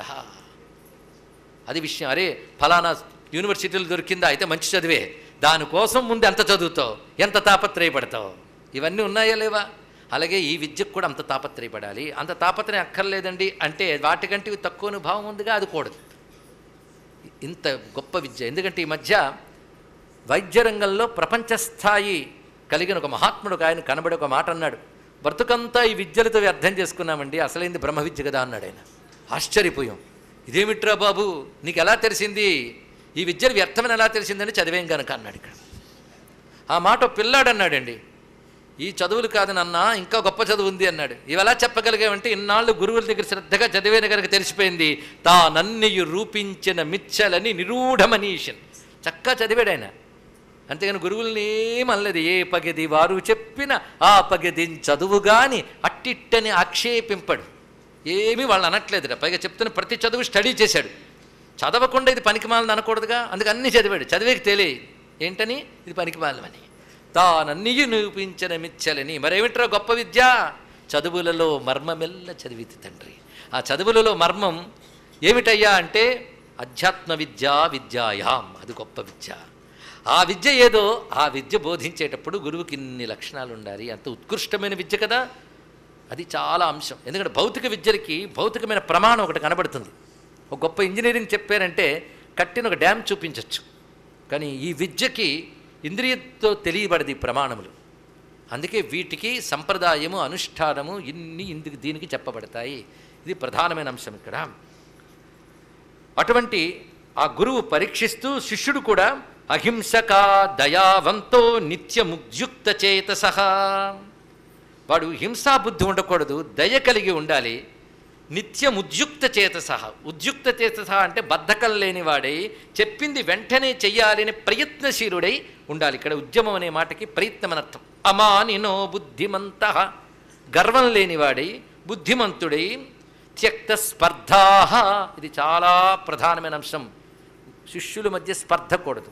ఎందుకంటే గురువుకి అందరూ ఒకటే, ఎవడికి ఏమి ఇచ్చాడనేది వాళ్ళని ఆయన పరీక్షించుకుంటాడు. అందుకే స్పర్ధ అనేది చాలా భయంకరం. అలాగే శిష్యుడు కొండవలసిన మరో లక్ష్యం ప్రియం వదాహ, ప్రియంగా మాట్లాడే స్వభావం ఉండాలండి. అందుకని ఎంతైనా నా ధోరణి అంతేనండి అంటే పుట్టినప్పుడు ఎలాగున్నామో అలాగే పశువుల్లా చివరి వరకు ఉండాలనుకోకూడదు, సంస్కరించుకోవాలిగా, మారద్దు. అందుకే దీక్షలో దిగిన వాడికి క్రమంగా మాట మారాలి, మనసు మారాలి, చేత మారాలి, ఇవన్నీ కావాలి. అందుకే ప్రియం వదాహ. రుజవహ, రుజవహ అంటే త్రికరణాలు ఒకే విధంగా ఉండడం. మృదవహ అంటే మెత్తని స్వభావం కలిగి ఉండాలి. స్వచ్ఛాహ, వినీతాహ, ఇవన్నీ తెలుసు కదా, ఉన్నాయా లేదా అని అడగట్లేదు, వీటి అర్థాలు తెలుసు కదా అని అడుగుతున్నాం. వినీతాహ, స్థిరచేతసః, స్థిరమైన బుద్ధి కలిగి ఉండాలి. అందుకని చాపల్యం కూడదు ఇక్కడ. శౌచాచార సమాయుక్త, శౌచాచారములు చాలా అవసరం. అందుకని ఏ ఆచారం కలిగి పర్వాలేదని గురువు ఈ కలియుగంలో చాలా బాగుంటాడు. ఎందుకంటే నెల ఆటంకాలు వచ్చినా పర్వాలేదమ్మా మంత్రం చేసి వచ్చింటే అలా గురువు బలి దొరుకుతాడు. పైగా అంతా ఉన్నది ఒకటే ఆత్మ, ఆత్మకి ఇవేవి అంటవు. అట్లాంటి వాడికి అన్నం బదులు రాయి పెట్టండి, అప్పుడు చెప్తాడు వాడు అది ఆత్మే అని. కనుక ఇవి చాలా భయంకరమైనవన్నీ తెలుసుకోండి. ఎందుకంటే మంత్రం ఏ శాస్త్రం చెప్పిందో సదాచారం అదే శాస్త్రం చెప్పింది. మందు ఏ సైన్స్ చెప్పిందో ఎలా వాడాలో కూడా అదే సైన్స్ చెప్పింది. మందు గొప్పదని చెప్పి వాడే పద్ధతులు మానేస్తే మందు ప్రాణాంతకం అవుతుంది. ఇది తెలుసుకోండి ఇక్కడ. ఇది కూడా అటువంటిదే. ఏవం వృత్త సమోపేత వాంగ్మన కాయకర్మభిః సోధ్యాబోధ్యా యథా న్యాయం ఇది శాస్త్రేషు నిశ్చయః. ఏమి ఋషివాక్యాలండి, ఇదే నా సొంతంగా చెప్పట్లేదు. ఆగమ నిగమ స్మృతి ఈ మూడింటి ప్రకారంగా నిశ్చయింపబడింది ఏంటంటే శిష్యుని ప్రవృత్తిని శోధ్య బోధ్య యథాన్యాయం అంటే వాడిని శోధించి, అంటే గమనించడమే కాదు, అంటే పరీక్షించి వాళ్ళని పవిత్రులను చేసి న్యాయం అతిక్రమించకుండా. ఇక్కడ న్యాయ శబ్దానికి అర్థం లా కాదు, ధర్మం. లోకంలో న్యాయం అంటే చట్టం. చట్టానికి దొరికితే దొంగలం, దొరకకపోతే దొరలం. కానీ ధర్మశాస్త్రానికి నువ్వు దొరకకుండా పోవు, ఎలాగోలో దొరుకుతావు. అందుకే యథాన్యాయం అనే మాటకి ఇక్కడ న్యాయం అనే మాటకి నడవవలసిన పద్ధతి అని అర్థం ఇక్కడ, అనగా ధర్మము. అది శోధ్య బోధ్య యథా న్యాయం ఇది శాస్త్రేషు నిశ్చయ. అలాంటి పరీక్షించకుండా కానీ శిష్యుడికి విద్యనిస్తే ఆ గురువు పతనమవుతాడు సుమా. అందుకు గురువులు భయపడుతూ ఉంటారు ఇలాంటి వాడికి విద్యనిస్తే. ఎందుకంటే గురువు గారితో పాటు పై వాళ్ళని కూడా కిందకి లాగేయగలడు వీడు. ఇది చాలా ప్రమాదం. అందుకే కొంతమంది గురువుగారు మంత్రం ఇస్తారు, ఇచ్చినప్పుడు పుచ్చుకుంటారు, తర్వాత చేయరు. చెయ్యకపోతే గురువుగారి అకౌంట్లోంచి పోతూ ఉంటుంది ఇక్కడ. ఇది చాలా ప్రమాదం. అప్పుడు వాడికి మంత్రం చెయ్యని దోషంతో పాటు ఇది కొంతమంది బాగుంది అనుకుంటారు, ఎందుకంటే ఎలాగో చేయలేదు పోతే ఆయన అకౌంటే కదా అనుకుంటారు. కానీ ఇక్కడ విశేషం ఏంటంటే మంత్రం చెయ్యని దోషంతో పాటు గురువుగారి అకౌంట్లోంచి లాక్కున్న గురుద్రోహంని కొత్తది ఒకటి వస్తుంది. ఇవన్నీ గ్రహించవలసినవి. ఇవి శాస్త్రాంతరముల్లోంచి కూడా ఉన్నవి ఇక్కడ గమనించుకుంటూ చెప్పడం జరుగుతుంది. అందుకే నాధికార స్వతో నార్యా శివ సంస్కార, స్త్రీలు తమంత తాము మంత్రం చేసుకోవడానికి అధికారం కలిగిన వారు కారు. ఇది శాస్త్రం చెప్తున్నది. వారు భర్తృ ఆజ్ఞ అంటే పతి యొక్క ఆజ్ఞతోనే పొందాలి. ఇది చాలా ప్రధానమైనది. కొన్ని బంధాలు ఉంటాయండి ఇక్కడ. ఇది విశేషం. తండ్రి యొక్క ఆజ్ఞ లేనిది గురువు ద్వారా కూడా మంత్రం పొందకూడదు. అందుకు మహానుభావుడు నిత్యానుష్ఠానపరుడైనటువంటి ఒక మహాత్ముడు వేదశాస్త్రవేత్త తన పుత్రుడికి సకాలంలో ఉపనయనం చేసి గాయత్రి నేర్పుతుంటే వాళ్ళ ఇంటికి ఒక సిద్ధపురుషుడు వచ్చాడు. వచ్చి మీ అబ్బాయిలో ఏదో దివ్యత్వం ఉంది, నేను మంత్రం ఇద్దాం అనుకుంటున్నాను, ఇవ్వచ్చా అని తండ్రిని అడిగాడండి. తండ్రి అనుమతిస్తే శిష్యుడికి మంత్రం ఇచ్చాడు. ఆ పుచ్చుకున్న శిష్యుడే తాడేపల్లి రాఘవనారాయణ శాస్త్రి గారు, ఆ తండ్రే వెంకటప్పయ్య గారు. అంటే మహానుభావులైనప్పటికీ కూడా తండ్రి చాటున్నంతకాలం తండ్రి అనుమతి ఉండాలి పుత్రులకి, భార్యకి భర్త అనుమతి ఉండాలి. ఇది చాలా చెప్పారు. ఒకవేళ భర్తకు ఆసక్తి లేకపోతే భర్త అనుమతితో భార్య చెయ్యాలి. ఇది విశేషమైన అంశం ఇక్కడ. అంతేగాని ఏమన్నా పర్వాలేదు ఆయన దారిని నీ దారిని ఇది వచ్చే అన్న గురువు ప్రమాదకారు తెలుసుకోండి ఇక్కడ. ఎందుకంటే గురువు అయిన వాడు ధర్మమునందు ప్రేరేపిస్తాడు. అంతేగాని ఆలుబిడ్డల మాయ, అన్నదమ్ముల మాయ, నేనొక్కటే సత్యం, నా అకౌంట్ ఒక్కటే సత్యం కనుక వాళ్ళందరినీ విడిచిపెట్టొచ్చే అని చెప్తే మహాపాపం. అందుకే గృహస్థ అయినప్పుడు భార్యాభర్తలు అన్యోన్యంగా ఉండాలని బోధిస్తాడు ఆ గురువు. చక్కగా ఉండండి, హాయిగా ఉండండి, చేయవలసినవి చేయండి, దేవరుణ పురుషురుణ పితృణములు తీర్చుకునేటట్లుగా కుటుంబం గడపండి, సంతానం పొందండి, ధర్మ ప్రవృత్తిలో ఉండండి, ఎక్కువ మోహం పెంచుకోకండి, విషయాల వెంట పరిగెత్తకండి, ధర్మబద్ధమైన భోగాలు అనుభవించండి, ఈశ్వర చిత్తం చేయండి. నేను చెప్పేవాడు అసలు గురువు తెలుసుకోండి. అందుకు ఒక గురువు గారు, ప్రసిద్ధి చెందిన సద్గురువుకి ఒక నూతన వధూవరులు ఫోన్ చేసి, మేము మధ్య వేదాంత జ్ఞానం బాగా వింటున్నాం, మమ్మల్ని ఏం చేయమంటారని, బాగా ఎంజాయ్ చేయండి అని చెప్పాడు ఆయన. ఈ మాట వింటే మామూలు వాళ్ళకి చాలా కోపం వస్తుంది, ఏం గురువు అయ్యా అని. వాళ్ళు ఎవరు ఏం చేశారు, వివాహం చేసుకున్నారు, జీవితంలో ఏం పొందాలో అది పొందాలి ధర్మబద్ధంగా. ఇవి గ్రహించాలండి ఇక్కడ. కనుకనే గురువు మాటలు అంత తేలిక అర్థం కాదు. యథాన్యాయం అనే మాటకి అంత లోతు ఉంటుంది ఇక్కడ. అందుకే ఇక్కడ శాస్త్రం చెప్తున్న మర్యాద ఇది. భర్తృహీన అయితే నిన్న చెప్పుకున్న అంశంలే మరొకసారి ఇక్కడ స్మరించడం జరుగుతున్నది. ఇక్కడ ఈ విధంగా బోధించి శివ సంస్కార విధుల్ని తెలియజేశారు. సంస్కార విధులు ఆయా సంప్రదాయాలు బట్టి ఉంటాయి కనుక ఒక సంప్రదాయానికి సంబంధించి చెప్పట్లేదు, అనేక సంప్రదాయాలు చెప్పే సమయం లేదు. అందుకే ఈ విధంగా మనం శైవాగమాలు శివపురాణాదుల్లో చెప్పబడ్డవని సమన్వయించుకుని గ్రహించాం. ఇప్పటి వరకు మనం ఆజ్ఞ, క్రియ, శ్రద్ధ ఈ మూడుని పటిష్టపరుచుకున్నాం, అంతే కదా. ఆజ్ఞ అంటే గురువు దగ్గర పొందవలసింది, గురువు ఎలా ఉండాలి, శిష్యుడు ఉండాలి, ఎలా ఉండాలి, అక్కడ ప్రవర్తించవలసిన విధానం, దీక్షకు ముందు ఎలా ప్రవర్తించాలి, దీక్ష అనంతరం ఎలా ప్రవర్తించాలి, క్రియ, వీటితో ఉండవలసినటువంటి ఆస్తిక్య బుద్ధి, శ్రద్ధ, ఇవి చెప్పుకొని ఇప్పుడు మనం ఆ దివ్యమైనటువంటి మంత్రం యొక్క భావంలోకి ప్రవేశిస్తూ ఉన్నాం. ఇది విశేషమైన అంశం. ఇక్కడ ఇంత వింటే మనకు అది వినడానికి అర్హత వచ్చిందేమో, ఏమోనే అనాలి. ఎందుకంటే ఇంక అర్థం మొదలైతే ఎన్ని అర్ధనిమీలిత నేత్రాలు, పూర్ణ నిమీలిత నేత్రాలు కనబడతాయి మనకు తెలియదు. అంత జ్ఞానంకున్న అంశముల్లోకి మనం ప్రవేశిస్తున్నాం. మరి పంచాక్షరి అంటే ఏమనుకున్నారు, దీనికంటే నమస్యం అనడం తేలికండి అంటే ఆ తేలిక వదలడు గురువు, పైదాకా వస్తాడు. అవునా లేదా? ఇక్కడ అంతే. నువ్వు ఎవరెస్ట్ ఎక్కుదామని ట్రైనింగ్లోకి చేరాక ఎన్ని గుట్టలు ఎక్కిస్తాడో, అలిసిపోయినా ఏమి చేసినా. అలాగే పరమార్థం పొందాలి, జన్మ చరితార్థం చేసుకోవాలి అనుకుంటే పొందాల్సింది పొందే వరకు చెప్పాల్సింది చెప్తూనే ఉంటాడు గురువు. తెలుస్తుంది ఇక్కడ. అది ఆయన సహనం, ఇతరులకి చాదస్తం, అంతే ఇక్కడ. అటువంటి అపారమైన అద్భుతమైనటువంటి పంచాక్షరులకు మనం ప్రవేశిస్తూ పంచాక్షరి స్వరూపుడైన పరమేశ్వరునికి నమస్కారం చేసుకుందాం. అయితే నేరుగా అర్థంలోకి వెళ్లకుండా ఎందుకండి ఇవన్నీ చేస్తున్నారు అంటే శివుడికే తెలియాలి. ఆయన మాత్రం నేరుగా చెప్పాడా, ఇవన్నీ ఆయన చెప్పినవే చెప్తున్నాగా. ఆయన ఏం చెప్పాడో అదే చెప్తున్నాం పంచాక్షరికి. పంచాక్షరి ఎవరికి అర్థం కాదండి, శివునికి నమస్కారం అంతేగా, అంతే అయి ఉంటుంది. నమస్కారం అంటే ఏమిటి, శివుడు అంటే ఏమిటి అది తెలియాలి కదా. తెలిస్తే పంచాక్షరి అర్థమవుతుంది. ఇక్కడ అసలు నమస్కారం అంటే ఏమిటి అది తెలిసి నమః అన్నాం అనుకోండి, అప్పుడే హృదయంలో పరివర్తన రావాలి.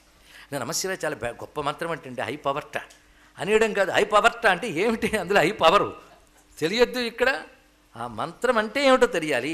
అందుకే మంత్రార్థం చాలా ముఖ్యం.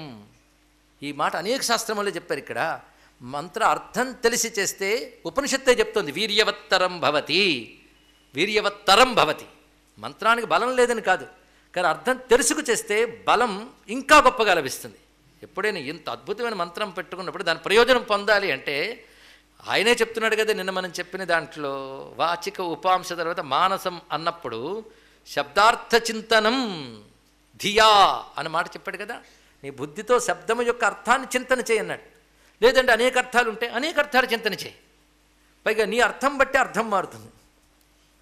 ఈ మాటలు చమత్కారం అనుకోవద్దు, నీ ప్రయోజనం బట్టి అర్థం మారుతుంది అన్నాడు. ఇక్కడ తెలుసుకోవాల్సింది పంచాక్షరికి ప్రధానంగా 3 రకాలుగా అర్థాలు ఉన్నాయి. ఈ ఉపోద్ఘాతం లేనిది తర్వాత విషయాలు వెళ్ళాం. మొదటిది కర్మపరమైన అర్థం. ఇది వేదంలో చాలా చోట్ల చెప్పబడుతుంది. ఎందుకంటే నమశబ్దము కూడా వేదం నుంచి వచ్చినదే. శివాయ నమః, నమశబ్దం వేదం ఏ ఏ ప్రక్రియల్లో వాడిందో గమనిస్తే నమశబ్దం యొక్క అర్థం తెలుస్తుంది. త్యాగార్థం, నమశబ్దం త్యాగార్థం అన్నారు. ఇక్కడ త్యాగం, యజ్ఞం చేసేటప్పుడు మన స్వాహ అంటాం కదా, అదే త్యాగార్థం. ఆహుతి వేసేటప్పుడు ఇంద్రాయ స్వాహ, స్వాహ అన్నప్పుడు త్యాగం అంటారు దాన్ని. ఇక్కడ అని ఇదన్నమమ అనే మాట అన్నప్పుడు పూర్తిగా త్యాగం అంటాం. స్వాహ ఇదన్నమమ, ఇదన్నమమ అన్నప్పుడు ఆహుతి వెళ్ళదట. అంటే స్వాహాకారంతో పాటు ఇదన్న మమ, ఇది నాది కాదు అనాలి. ఇదన్న మమ అది అనకపోతే ఆ దేవత ఆహుతి స్వీకరించదు. అంతేగాని మనం ఎవరికో ఒక వస్తువుని ఇచ్చే, గతంలో ఉపమానం చెప్పుకున్నాం, ఒక వస్తువు ఇచ్చి ప్రతిరోజు వాడి ఇంటికి వెళ్ళేట. ఎందుకంటే నేను ఇచ్చాను కదా అని చూపిస్తున్నట్ట. పట్టుకుపోని మొహం మీద కొట్టాడు వాడు ఇక్కడ. అంటే వాడు వస్తువు ఇవ్వడంతో పాటు ఇచ్చానని భావం వదిలేసినప్పుడు గొప్ప గిఫ్ట్ అవుతుంది. అందుకని ఇచ్చి ప్రతిరోజు వాడి ఇంటికి వెళ్ళి అందరితో నేను ఇచ్చాను చెప్తూ ఉంటే ఏమండి, కానీ వస్తువుతో పాటు ఇది నాది కాదు అనే భావం కూడా ఇవ్వాలి. అది నా మమ అందుకే స్వాహతో పాటు అది అనమన్నారు ఇక్కడ. ఆ భావం అక్కడ త్యాగార్థమే కదా. అందుకే యజ్ఞంలో త్యాగం చెప్పురా అంటాడు. త్యాగం చెప్పురా అంటే త్యాగం అనడం కాదు, నమ్మమా అనాలని అర్థం ఇక్కడ. ఇదన్నమమా, ఆ ఇదన్నమమా మాట ఉందండి. అందుకే జ్ఞానం తెలిసినవాడు కర్మను విడిచిపెట్టాడు, జ్ఞానంతో కర్మ చేస్తాడు. అక్కడ వాడికి అదే భావం కలుగుతుంది. ఇదం నమమ అంటే ఏమిటి? త్యాగేనేకే అమృతత్వ మానస. ఇదం నమమ. ఇదం మాటకు అర్థం వేదాంత పరిభాషలో ఇదం జగత్. ఇదం ప్రత్యయానికి దొరికేదంతా జగత్. ఇది అని నువ్వేం చూపిస్తావు అదంతా అనాత్మ. మరి నేను ఆత్మనా, మరి నేనో అని చేయి చూపించావుగా, నువ్వు కూడా ఇదమే. దేహంతో సహా ప్రపంచమంతా అనాత్మ. ఈ అనాత్మ విషయాలు పట్టుకు వేలాడుతున్నంతకాలం జగత్తులో పడతాం. ఇదం రూపమైన దేహాదులతో మొదలుకున్న జగత్తంతా కూడా త్యాగం చేయి. దేనిందు త్యాగం చేస్తావు? దేన్ని త్యాగం చెయ్యలేవో దాని యందు త్యాగం చేయి. నేను ఇవాళ అర్థం చెప్పాలి అనుకోలేదు, కానీ ఇదిగో ఇక్కడ సీతమ్మ గారు లాంటి వాళ్ళు ఇక్కడ ఇంత మహాత్ములు ఉంటే ఇదే అర్థం వస్తుంది. ఏం చేస్తాం? కానీ నేను కంట్రోల్ చేసుకుంటా, మళ్ళీ వెళతాను తర్వాత. ఎక్కడి దాకా వచ్చాం? త్యాగం. ఇదం మీరు పరిశీలించండి. ఇదం అని ఏదన్నారో అది నేను కాదు, అంతే కదండి. నా వాచి అంటేనే నేను కాదని తెలుస్తుంది. కనుక ఇదం అన్నది ప్రతిదీ కూడా నేను కాదు. మరి నేనెవరు? నేను దేహాన్ని. దేహం అంటే ఇదేనండి, ఇది అన్నావుగా, కాదు. కనుక నేను దేహం అన్నావు కానీ దేహం కూడా కాదు. అరే దేహం కానీ నేనున్నానా? అదే ఆలోచించి ఇక్కడ. దేహం నేనని ఏ తెలివితో పోల్చుకుంటున్నావో ఆ తెలివి నేను. ఆ తెలివి బుద్ధి కాదు, ప్రాణం కాదు. మరేమిటి? బుద్ధి కూడా పనిచేయని నిద్ర ఒకటి ఉందిగా. అప్పుడు నిద్రలో అంతఃకరణ కూడా పనిచేయదు. అప్పుడు నేను లేదా?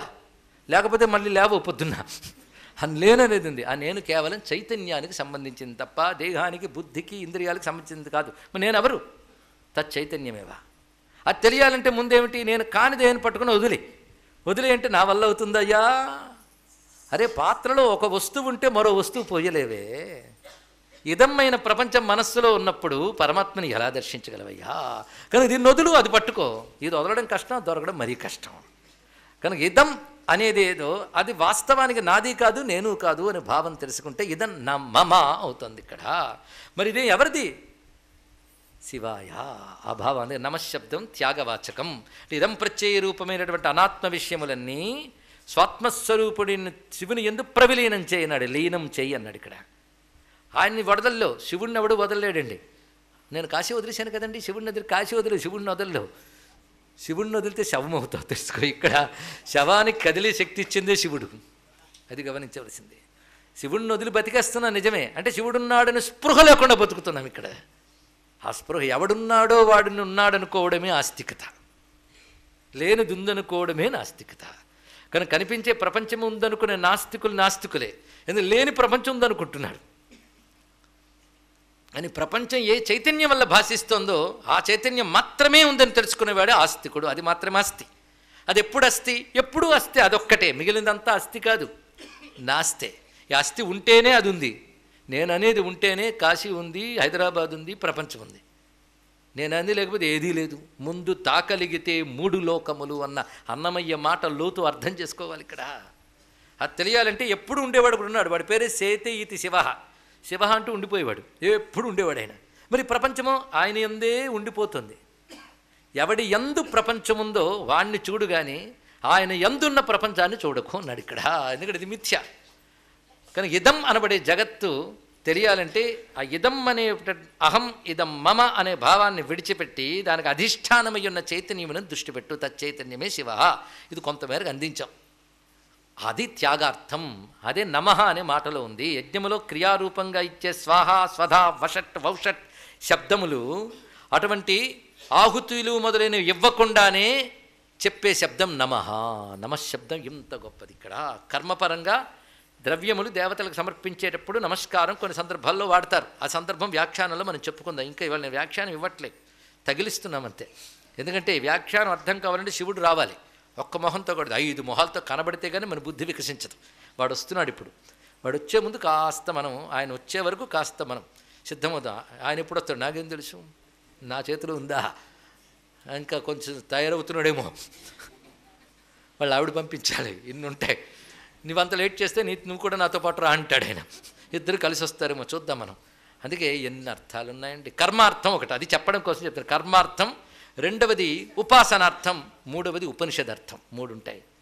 మంత్రానికి ఉత్కృష్టములైన వేద ప్రోక్త మంత్రములకి 3 రకాల అర్థాలు ఉంటాయి. ముందు కర్మార్థం చాలా హాయిగా ఉంటుంది.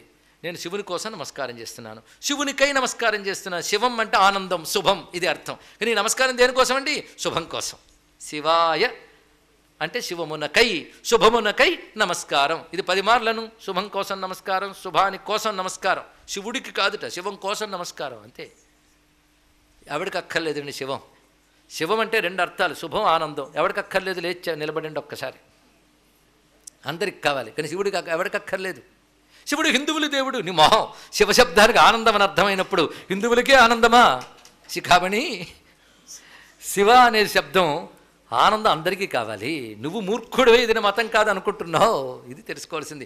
ఒక ఆయనకి నీళ్ళు ఇచ్చేట, తాగునైనా అన్నాడు. దాహం వేస్తాను. దీన్ని ఏమంటారు అని. నీరా అయితే నేను తాగను, వాటర్ అయితే తాగుతాను అన్నట్టు. దౌర్భాగ్యం. వాడి భాషలో వాటర్ అనే శబ్దం ఏడిసింది, నీరు తెలియదు. కానీ పాప నీరు, వాటర్ 2 పేర్లు ఉన్నాయని నీరుకు తెలుసుకోండి ఇక్కడ.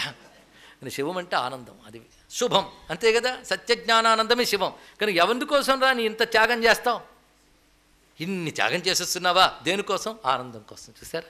అంటే ఇన్ని త్యాగం చేస్తే కానీ దొరకనిది ఆనందం, దానికోసం ఇవన్నీ విడిచిపెడుతున్నాను. శివాయ నమః. ఉపాసనాపరంగా, జ్ఞానపరంగా శివం అంటే ఆత్మవస్తువు, అదే బ్రహ్మము. దానికై అనాత్మ వస్తువులని త్యాగం చేస్తున్నాయి. ఎక్కడ విడిచిపెడతావు? విడిచిపెట్టడానికి వేరే చోటు ఉందా? ఎందుకు కానిది. అందుకే ప్రవిలీయ, ఉపాసనలో సమర్ప్య, ఉపనిషత్తులో ప్రవిలీయ. ఈ రెండింటికి అది తేడా. ఉపాసనలో సమర్పిస్తున్నావు, సర్వం ఆయనకు సమర్పిస్తున్నానంట. అదే ఉపనిషత్తులో ప్రవిలీయ అంటే ఇది కాదని తీసేసాక ఏం మిగిలింది? అది పరమాత్మ. ఇది కాదని తేల్చేసాక మిగిలిన వాడు కనుక ఇది కాదు అనగానే భావం పోయింది కదా, అది లీనమైపోయింది. కానీ ఎన్ని కెరటాలో అన్నాడు ఒక ఆయన, ఎంత సముద్రమో అన్నాడు ఒక ఆయన. ఇందులో ఏది సత్యం? 2 సత్యమే. కానీ రెండో వాడి మాటలో ఏకత్వం ఉంది. ఒకటే సముద్రంగా చూస్తున్నాడు ఆయన. అంటే కెరటాలు ఏమయ్యాయి? అంటే వీడు చెప్పే కలిసిపోయా. అంటే సముద్రాలు ఎన్నో కనబడుతున్నా, ఎన్నో కెరటాలు, వాటి వికారాలు చూడకుండా అంతటా ఏకమై ఉన్న ఒకే జలాన్ని చూడటం వల్ల ఎంత సముద్రమో అనగలిగాడు. వాడి కెరటములనే దృష్టి సముద్రం అనే దృష్టిలో లీనమయ్యింది. అది లయం అంటే అర్థం ఇదండి ఇక్కడ. కానీ అనాత్మ విషయములన్నీ ఆత్మ విషయములు లయమయ్యే, అది ఉపనిషదర్థం. ఇప్పుడు చూచాయిగా 3 అర్థాలు చెప్పాం. అంటే ఇవాళతో అయిపోయింది ప్రవచనం అనుకునే వాళ్ళకి 3 అర్థాలు వాళ్ళు దొరికిపోయినట్టే. కానీ వదలలేదులేండి, ఇంకా తర్వాత వీటిని లాగి పీకి చెప్పే వరకు వదలం. ఇంకా ఉన్నదిగా 5 రోజులు. అయితే రేపటి నుంచి రావడం కష్టం అంటే చోటు చాలామందికి మిగులుతుంది. చాలా సంతోషం. మొత్తానికి ఇంత విశేషమైన భావం ఉంది. ఇన్ని తెలుసుకోవాలండి, అర్థాలు తెలుసుకోవాలి. ఎందుకంటే పొందాల్సింది పొందడానికేగా పంచాక్షరి పుచ్చుకున్నాం. ఏది పొందితే మరొకటి అక్కర్లేదో అది పొందడానికి పనికొచ్చే మంత్రమే పంచాక్షరి. ఏది పొందితే మరొకటి పొందనక్కర్లేదంటే బ్రహ్మమును పొందితే, శివుణ్ణి పొందితే చాలు, ఇంకేం అక్కర్లేదు. కానీ శివుడు ఎందుకు కావాలంటే ఇవన్నీ నాకు ఇవ్వడం కోసం. అనుకున్నావా? నవ్వుకుంటాడు, ఇస్తాడు, ఏం పర్వాలేదు. కానీ శివుడే కావాలనుకుంటే ఇవన్నీ ఆయనకి ఇచ్చేయి, అప్పుడు ఆయనే వస్తాడు. అది గ్రహించగలిగితే ఆ పరాస్థితికి సంబంధించిన అర్థం కూడా ఇందులో ఉంది. అంటే ఒకే మంత్రం నీకు లౌకిక ఫలాలు కావాలన్నప్పుడు ఒక అర్థంలో వినబడుతుంది. శుభం కోసం ఆయనకు నమస్కారం చేస్తున్నాను, శుభాలు ఇస్తాడు. నీ దృష్టిలో శుభం అనే దానికి సాపేక్ష శబ్దం, ఒక్కొక్కరికి ఒక్కొక్కటి శుభం, అవునా లేదండి? చిన్నపిల్లాడు చాక్లెట్ దొరకని బోరుము నేడుస్తున్నాడు, వాడికి శివం ఏమిటి? చాక్లెట్. అదప్పుడు వాడికి శివం. కానీ చాక్లెట్ దొరికితే మరొకటి అక్కర్లేదు, అదే పరమం అనడానికి లేదుగా. ప్రస్తుతం ఏడుపు మానుడు అది కావాలను, తర్వాత వాడు ఎదిగినచో మరికొన్ని కొత్త ఏడుపులు ఏడ్చును. ఏడుపు ఆగదు. ఇవాళ చాక్లెట్ కోసం ఏడుపు, తర్వాత మరొక దానికోసం ఏడుపు, అంతే కదా. ఏడుపు షిఫ్ట్ అయిందే తప్ప ఏడుపు పోలేదు, తెలుసుకోండి. అందుకే ఇవాళ నా పిల్లాడికి పెళ్లి కాలేదు కనుక పంచాక్షరి రోజుకి 1,00,000 చేశానండి, చాలా సంతోషం. తిండి కూడా మాని పెళ్ళి అయిపోతుంది. అయిపోయిందా? వచ్చిన కోడలతో సరిగ్గా లేదండి, రెండో కంప్లైంట్. కనుక ఇవన్నీ షిఫ్ట్ ఆఫ్ దుఃఖాస్, తెలుసుకోండి ఇక్కడ. ఇవి ఎలాగైనా ఇది కాకపోతే అది వెళ్తున్నా, దుఃఖం షిఫ్ట్ అయిందే తప్ప దుఃఖం పోలేదు, తెలుసుకో. ఈ ఎరుక కలిగి ఇవేవి కాదయ్యా నువ్వే అన్నామనుకో, దాని తర్వాత మరొకట్లేదు, అది పరమానందం. ఆ స్థితికి వెళ్ళగలగాలి. అంతవరకు అర్థం చెప్పాల్సిందే. అందుకే పంచాక్షరి ఏంటంటే చాక్లెట్ ఇవ్వడానికి పనికొస్తుంది, ఏది ఇవ్వడానికి పనికొస్తుంది, చివరికి వేవి వేస్ట్ అని నువ్వు తెలిసిన తర్వాత తననే ఇచ్చుకుంటాడు శివుడు. ఇక్కడ తెలుసుకో, ఏదైతే ఉన్నదో అదే శివుడు. శివుడే దొరికేకి ఇంకేం కావాలి? భక్తి కూడా నాకు శివుడు తప్ప ఇంకేం అక్కర్లేదు ఉంటుంది. జ్ఞానం ఆ శివమే నాలో ఆత్మగా ఉంది, అది పొందితే చాలు అనుకుంటుంది. అందుకే రెండుకి భేదమేం లేదు, రెండు అంత చక్కగా కలిసిపోతాయి. ఆ రెండింటినీ కలిగించడం కోసం పంచాక్షరి పట్టుకోగలిగితే అర్థాలే ఎక్కువ. అంతేగాని శుభం కలిగించడం కోసమే పంచాక్షరి అంటే అయిపోయింది ఒక్క మాటతో. కానీ ఇన్ని అర్థాలు దానిలో ఉన్నాయి. అందుకే ఇన్ని అర్థాలు దొరికితేనే పరమార్థం దొరుకుతుంది గనక, పరమార్థపరమైన అర్థమే అసలు అర్థం గనక పరమార్థరూపుడైన పరమేశ్వరుడు ముఖం నుంచే పంచాక్షరి వచ్చింది. దాని నుంచే సర్వ విద్యలు వచ్చాయంటే సర్వ విద్యల సారం ఇది గమనించవలసిన ప్రధానమైన అంశం. అందుకే ఇంతవరకు పంచాక్షరి చెప్పలేదు అనిపించుకోకుండా చెప్పేసుకుని శివుడు 5 ముఖాలు మనం దర్శించబోతున్నాం. శాంతం పద్మాసనస్థం శశిధరమకుటం పంచవక్త్రం త్రినేత్రం శూలం వజ్రంచ ఖడ్గం పరశుమభయదం దక్షభాగే వహంతం నాగం పాశంచ ఘంటాం ప్రళయహుతవహం శాంకుశం వామభాగే నానాలంకారయుక్తం స్ఫటికమణినిభం పార్వతీశం నమామి. సగుణధ్యానం తక్కువేమో అని కొందరు అనుకుంటారు, కానీ నిర్గుణమే మనల్ని అనుగ్రహించడం కోసం సగుణమైనప్పుడు ధ్యానించడానికి మనం మొహమాట పడ్డం ఎందుకండి? ఇక్కడ అది తత్వదృష్టితో ఆ రూపాన్ని ధ్యానించమన్నాడు. నిర్గుణమైన బ్రహ్మము విశ్వరూపుడిగా సగుణం తెలుసుకోండి. బ్రహ్మం ఎప్పుడు నిర్గుణమే. నిర్గుణమైన బ్రహ్మము యొక్క సగుణ స్వరూపం ఏదంటే విశ్వం. ఇది తెలుసుకోవాలి ఇక్కడ. ఇది సగుణం, విశ్వరూపమే సగుణము. విశ్వంలో గుణం ఉందిగా, విశ్వం పనిచేస్తుంది ఆయన వల్లే కదా. విశ్వమంతా వ్యాపించినవాడు ఆయనే. వ్యాపించిన ఆయన నిర్గుణుడు, కానీ ఆయన దేని యందు వ్యాపించాడో అది సగుణం. కనుక సగుణమైన విశ్వం గుణములతో చైతన్యవంతంగా కనబడడానికి కారణం ఆ చైతన్యం వల్లనే. కనుక భగవాన్ని సగుణ రూపం విశ్వం. కనుక సగుణ రూపాలు 2 ఉంటాయి. ఒకటి విశ్వరూపం, రెండవది ఉపాస్య రూపం. ఇది భేదం. నిర్గుణం ఎప్పుడో ఒకటే, కానీ సగుణం 2 విధాలు, విశ్వము ఉపాస్యము. విశ్వరూపంగా భగవంతుని చూడు, అది చూడమనే భగవద్గీతలో కృష్ణ పరమాత్మ చూపించాడు. ఇదయ్యా నా సగుణ రూపం. నా అవ్యక్తమైన నిర్గుణతత్వం నీకు తెలియదులే, సగుణమైన నా స్వరూపం చూడు. నా అవ్యక్తం అందరం కష్టం, క్లేశోదక తరస్తేషాం అవ్యక్తాసక్త చేతసాం. నా సగుణ రూపం చూడన్నాడు. ఎంత అందమైన మాట అండి ఇది. హాయి కదా, హాయా. అనంత విశ్వరూపాన్ని ఊహించగలవు అసలు? మనం ఎంత కష్టమైన కాలంలో ఉన్నామంటే అంత దూరం పెడితే అలా అయ్యా దగ్గర పెట్టన్నట్టు ఒక ఆయన మొహం మీద పెట్టాడు, కనబడలేదు. ఇంతకంటే దగ్గరే ఉన్నది. మొహం మీద పెడితే కంటికి దగ్గరే పెట్టి కనబడలేదు, అంత దూరం పెడితే కనబడలేదు. సరైన డిస్టెన్స్ పెట్టాలి, అది వచ్చింది బాధ. కనుక మనం ఆయన విశ్వరూపము చూడలేము, ఆయన నిర్గుణ రూపం చూడలేము. కానీ కొంతైనా కొంత చూస్తున్న కాసింత విశ్వమైనా సగుణ రూపంలో భాగమే. కనుక సగుణమైన విశ్వరూపాన్ని కూడా ధ్యానించాల్సిందే తప్ప దర్శించగలవా? ధ్యానించు, నీ వల్ల అవుతుందా? శాస్త్ర సహాయం తీసుకో. భూపాదవు యశ్యనాభిర్వీదుసునిల చంద్ర సూర్యౌచ నేత్రే విశ్వరూపాయ వై నమో నమ ఊర్ధ్వరేతం విరూపాక్షం విశ్వరూపాయ వై నమో నమ. ఈ విశ్వం ఆయన సగుణ రూపం, కానీ ఇది ఆయన రూపం అనిపించట్లేదు మనకి కదా. అదే వచ్చింది బాధ. ఎవరో ఒక రామదాసో త్యాగయ్యో అంతా రామమయం అనగలరు, సర్వం శివమయం అనగలరు, మనం పాడగలం. ఎందుకంటే వచ్చుగా మోహన్ రాగమో కళ్యాణ రాగమో ఏదో ఒకటి అని అంతా రామమయం అనగలం అంతే. కానీ అంతా భగవంతుని దర్శించగలిగే స్థితి అంతా ఏంటి? వాడి స్థితి ఎలా ఉంటుందంటే నందతి నందతి నందత్యేవా అన్నాడు వాడు. గెంతులేస్తాడు వాడు. ఎందుకంటే నువ్వు విశ్వంలో ఇది అగ్ని, ఇది నీరు, ఇది చంద్రం, ఇది సూర్యం, ఇది భూమి, ఇది నావాడు, వీడి పైవాడు అనే భావం చూస్తున్నావు. కానీ విశ్వమంతా విష్ణువుగా చూస్తాడు వాడు. ఎంత దండ్యుడండి ఇక్కడ ఆ స్థితి. అందుకే సగుణమైనది విశ్వరూపం. రెండవది సగుణంలో రెండవది ఉపాస్య రూపం. ఈ ఉపాస్య రూపాలే పంచముఖమో, దక్షిణామూర్తో, నటరాజో, అర్ధనారీశ్వర స్వామియో, పరివారమూర్తో, లలితాంబికయో, రాముడో, కృష్ణుడు, ఈ ఉపాస్య రూపులు. వీటిని సగుణములు అంటారు. ఈ ఉపాస్యములు ఏం చేస్తాయంటే ఆ నిర్గుణమైన తత్వాన్ని బోధిస్తాయి. అందుకే ఉపాస్యమైన సగుణ రూపములు తత్వబోధనం చేస్తాయి. అందుకే పంచాక్షర 5 అక్షరాలు రావాలి అంటే నిర్గుణం నుంచి అక్కడ వస్తాయి. అందుకే ఆయన పంచముఖాలతో ఒక దివ్యమంగళ విగ్రహం ధరించి మన బ్రతుకు తరింపజేసి పంచాక్షరి ఇచ్చాడు. కనుక ఆది గురువు అయిన శివుడు ఏ ముఖాల నుంచి పంచాక్షరిని ఇచ్చాడో ఆ ముఖాలకి మనం నమస్కారం చేసుకుందాం. అన్ని దిక్కుల్లో ఆయన చూడన్నాడు. నం పూర్వముఖాయ నమః, మం దక్షిణముఖాయ నమః.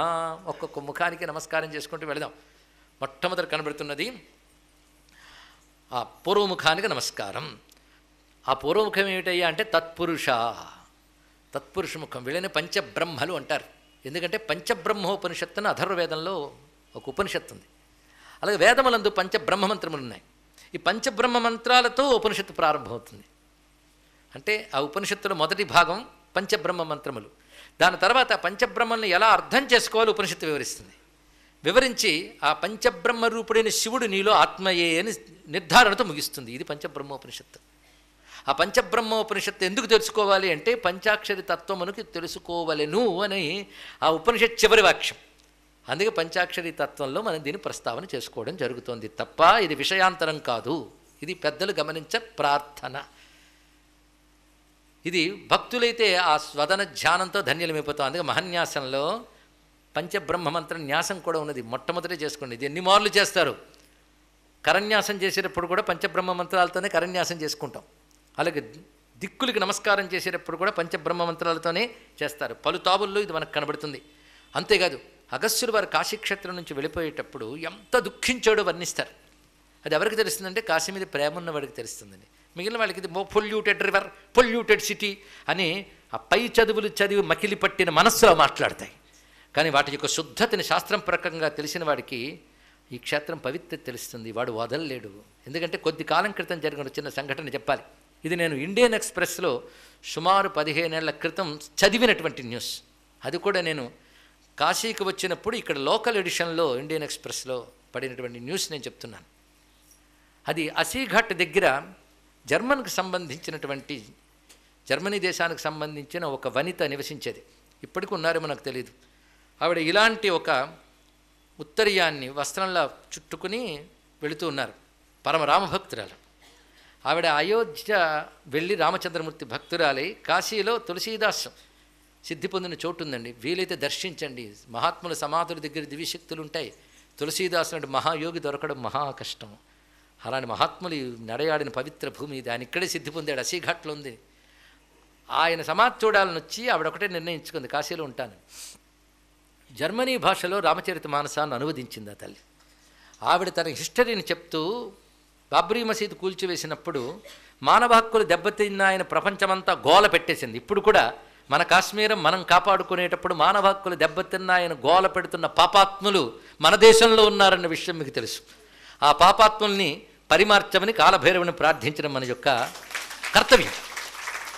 పోనీ మానవ హక్కులు దెబ్బతిన్నాయని చెప్పి అందులో ఏ విధమైన వాస్తవాలు ఉన్నాయో తెలుసుకోవాలి అని చెప్పి ఆవిడ ఒక జర్నలిస్ట్గా జర్మనీ నుంచి దేశానికి వచ్చింది. వస్తూనే ఆమె ఢిల్లీ నుంచి అయోధ్యకు వెళ్ళి అయోధ్యలో మొత్తం తిరిగి ప్రిజుడిస్ లేకుండా పరిశోధన చేసి ఆవిడ ఒక పత్రం తయారు చేసింది. ఏమనంటే ఇక్కడ హిందువులకు అన్యాయం జరిగింది, దీనికి న్యాయం జరగాలి, అయోధ్యలో పరిపూర్ణమైన రామాలయం రావాలి అని ఆవిడ రీసెర్చ్ చేసి పెట్టిందండి. ఇక్కడ అలాంటి పత్రాలన్నీ తుంగలో తొక్కేస్తారు మన వాళ్ళు, మీకు తెలియంది కాదు.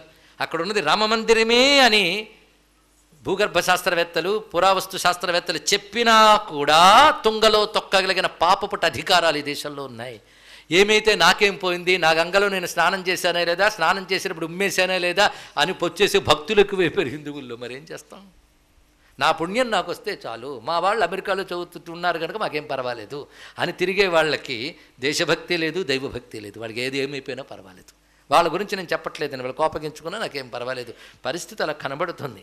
ఆ మహాత్మురాలు ఏం చేసిందంటే ఇంకా ఆవిడ కొన్ని ప్రయత్నాలు చేసి భారతదేశపు సభ్యత్వం తీసుకుని, అంటే భారతదేశ పౌరసత్వం తీసుకుని కాశీవాసినిగా మారిపోయి రామభక్తి పెరిగిపోయింది ఆవిడకి. ఆవిడతో ఇంటర్వ్యూ చేస్తూ క్వశ్చన్ చేశారు. ఆ మాట మీకు చెప్తున్నాను. పొల్యూటెడ్ రివర్ కదా గంగా, మరి మీకు ఎలా అనిపిస్తుంది? ఎవడన్నాడు ఆ మాట? గంగలో మునిగిన వాడికి జబ్బు రాదు. పై ఎక్కడి నుంచో వచ్చిన వాళ్ళు వాతావరణం ఇమడలేక కాస్త అనారోగ్యం పాలవచ్చు, కానీ ఈ తీరంలో నివసించే వాళ్ళకి జబ్బు రాదు. నేను ఎప్పుడు నాకు అనారోగ్యం కలిగినా గంగలో స్నానం చేసి వస్తానని చెప్పిన ఆవిడ మాట భారతీయులు సరిగ్గా గ్రహించవలసిందిగా మనవి. ఈ మాటను ఎందుకు చెప్పడం జరుగుతుందంటే మన మతంలోనే పుట్టినట్టు కనిపిస్తూ మన మతాన్ని అవమానించే ఒకనొక నూతన మతం మొదటి వాక్యం ఏం రాసిందంటే గంగలో మునిగితే జబ్బులు వచ్చినని రాసింది. ఇక్కడ ఇవి తర్వాత తరాల వారు చదువుతారు. ఎందుకంటే మనం పాశ్చాత్యుల మాటను గౌరవించినంతగా ఋషుల మాటలను గౌరవించాం. అయితే గంగ ఇలా ఉండాలని మాత్రం చెప్పట్లేదు. ఆ ప్రదూషణ ఎవరి వల్ల జరిగింది అనేది తెలుసుకోవాలి. ఇక్కడ అనుమతి లేని పారిశ్రామిక రంగాలకు అనుమతులు ఇవ్వడం వల్ల వచ్చిన పారిశ్రామిక నిల్వల వల్ల గంగాలా అయ్యింది.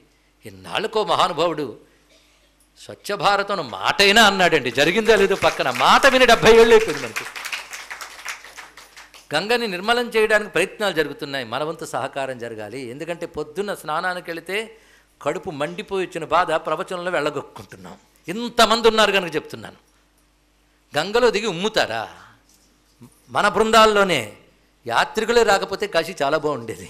కానీ వస్తున్న పాడు చేస్తున్న వాళ్ళు ఎవరు చెప్పండి? ఇక్కడ అక్కడే వచ్చి గంగలో స్నానం చేసి ప్లాస్టిక్ బాటిల్స్లో టీలు తాగి అక్కడే పడేసే పాపాత్మలు ఎంతమంది అండి ఇక్కడ. నా నిష్ఠీవా నమూత్రపురీషం కుర్యాత్ అని చెప్పినటువంటి వారు. ఇది వేదం. ఉమ్మకూడదు, మూత్రపురీషములు నదులు ఎందుగా నదీ సమీపంలో ఎందుకని చెయ్యరాదు అని వేదం చెప్తే మన మతానికి జ్ఞానం లేదనే పాపాత్ములు ఏం చెప్తారో చూడండి. ఇక్కడ నదిని ఎలా హ్యాండిల్ చేయాలో చెప్పారు. ఇక్కడ నదుల్లో అభ్యంగ స్నానాలు చేయకూడదు, సబ్బులు కూడదు, షాంపూలు కూడదు, బట్టలు ఉతకూడదు, నదిలో బట్ట పిండకూడదు అని ఇన్ని నియమాలు చెప్పారు. అరే ఆబ్దికాలు పెట్టేవాళ్ళు చూడండి, అది చాలామంది చేస్తారు కదా. అక్కడ వేసేటప్పుడు దర్భలు తీయించేస్తారు వేయకండి అని, ఎందుకంటే ఆ లోపల ఉన్నటువంటి జంతువుకు బాధిస్తాయట. అరే నదిలో ఉన్న జంతువు కూడా క్షేమంగా ఉండాలని ఆలోచించిన పారచైన భారతీయ మహర్షులు అంత గొప్పవారు ఆలోచించారు. ఎన్ని సంస్కారాలు! వీళ్ళ మనకు ఎన్విరాన్మెంట్ గురించి దేశం చెప్పలేదని. నీకు ఓపికంటే వేదం ఎక్కడ చెప్పిందో, పురాణం ఎక్కడ చెప్పిందో చెప్తాం. కానీ ప్రస్తుతం హిందూ ధర్మం ఏమిటంటే శాస్త్రంలో చెప్పింది ఒకటి, వీళ్ళు చేస్తున్నది ఒకటి. అదే ప్రస్తుతం హిందూ ధర్మం అంతా కూడా. ఈ మాట ఎందుకు చెప్తావో వచ్చిన ప్రతిసారి చెప్తామంటే వచ్చిన ప్రతిసారి చూడరాని చూస్తున్నాం కనుక. ఇలాంటివి మీరు చూసినట్లయితే వాళ్ళని నిందించాలి, హెచ్చరించాలి.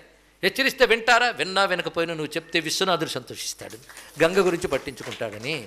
ఈ ఎరుక మనకు కావాలండి, ఇన్ని విషయములు.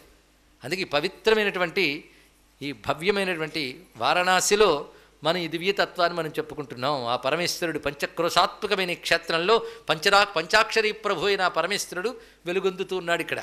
అలాంటి స్వామి యొక్క వైభవాన్ని చెప్పుకుంటూ పంచాక్షరి గురించి చెప్తున్నాం కనుక ఆయన పంచముఖ ధ్యానంలో ఒక్కొక్క ముఖానికి మనం నమస్కారం చేసుకుంటూ వెళుతున్నాం. అందుకే పంచబ్రహ్మోపనిషత్ ఆధారంగా పంచబ్రహ్మోపనిషత్ అంతా చెప్పి పంచాక్షరి తత్వం తెలియడం కోసం తెలుసుకున్నాడు. కానీ 5 అక్షరములు జపించే వాళ్ళు 5 ముఖాల్ని ధ్యానం చేయాలి. ఇది చాలా ప్రధానమైన అంశం. అందుకే న్యాసాదుల్లో కూడా ఈ ధ్యానం మనకి చెప్పబడుతున్నది. మొదట తత్పురుష తర్వాత మంత్రములు అన్నాక తత్పురుష ఎందుకన్నారు, వామదేవ్ ఎందుకన్నారు, సజ్జోజాత ఎందుకన్నారు అని తెలియాలి కదా. ఈ తత్పురుష ముఖం ఎలా ఉంటుంది? సంవర్తాగ్నితటిత్ ప్రదీప్త కనక ప్రస్పర్ధితేజోమయం గంభీరధ్వని మిశ్రితోగ్రదకన ప్రోద్భాసితామ్రాధరం అర్ధేందుజ్యుతిలోల పింగళ జటాభార ప్రబద్ధోరగం వందే సిద్ధసురాసురేంద్ర నమితం పూర్వం ముఖం శూలినః. పూర్వం ముఖం శూలినః. ఆ శూలి అయిన పరమేశ్వరుని యొక్క పూర్వముఖానికి నమస్కారం. అదేవిధంగా ప్రకాశిస్తుందంటే సంవర్తాగ్ని. సంవర్తాగ్ని అంటే ప్రళయకాలంలో జ్వలించే అగ్ని లాంటి అగ్ని. అలాంటి అగ్ని తేజస్సుతో, మెరపులతో, కరుగబెట్టిన బంగారంతో పోటీ పడుతున్న తేజస్సుతో ఉన్న వదనం. అంటే ఆ ముఖం నుంచి వచ్చిన తేజస్సుని దేంతో పోల్చాలా అని ఆలోచిస్తున్నాడు ఋషి. అంటే ఋషికి దర్శనమిచ్చింది ఆ వదనం. అది సంవర్తాగ్నిలా ఉంది. అది చెప్పాలంటే ఋషి చెప్పాలండి. సంవర్తాగ్ని ఎలా ఉంటుందో మనకు తెలుస్తుందా? అది వచ్చే వరకు కాచు కూర్చుందామంటే మన వల్ల కాదు, వెళ్ళిపోతాం. ప్రళయకాలంలో వచ్చే అగ్నిది. ఆ అగ్ని వలె, మెరపుల వలె, జాజ్వల్యమానమైనటువంటి బంగారము వలె వాటితో పోటీ పడుతూ, ప్రస్పర్ధి అంటే వాటితో పోటీ పడుతుంది. సంవర్తాగ్ని తటిత్ ప్రదీప్త కనక ప్రస్పర్ధి తేజోమయం. వాటితో పోటీ పడుతున్న తేజస్సు. పైగా అందరూ ధ్వని ఉందిటండి. ఆ ధ్వని గంభీర ధ్వని మిశ్రితోగ్రత కన్న ప్రోద్భాసి తామ్రాధరం. గంభీరమైన ధ్వనితో ఉన్నది. పైగా అది మహోజ్వలంగా ప్రకాశిస్తున్నది కనుక ఎప్పుడైనా మనకంటే అద్భుతం కనిపెడినప్పుడు కలిగే భావం పేరు భయం. అంతేగాని నాశనం చేసేదని కాదు, అద్భుతం యొక్క భావం. అల్పమైన వాడు ఒక మహాసముద్రం ముందు ఒంటరిగా నిలబడినప్పుడు వణుకొస్తుందండి. ఒక మహావిషయం కలిగించే భయం. అందుకే పరమేశ్వరుడు అలాంటి భయంకరుడు. ఆ మహద్విషయాన్ని ఇక్కడ చూపిస్తున్నాడు. ఆయన కంఠం నుంచి గంభీర ధ్వని, గంభీరమైన ధ్వని, అది ఉగ్రమైన ధ్వని వినబడుతుంది. ఉగ్రధ్వనులు కొన్ని కావాలండి.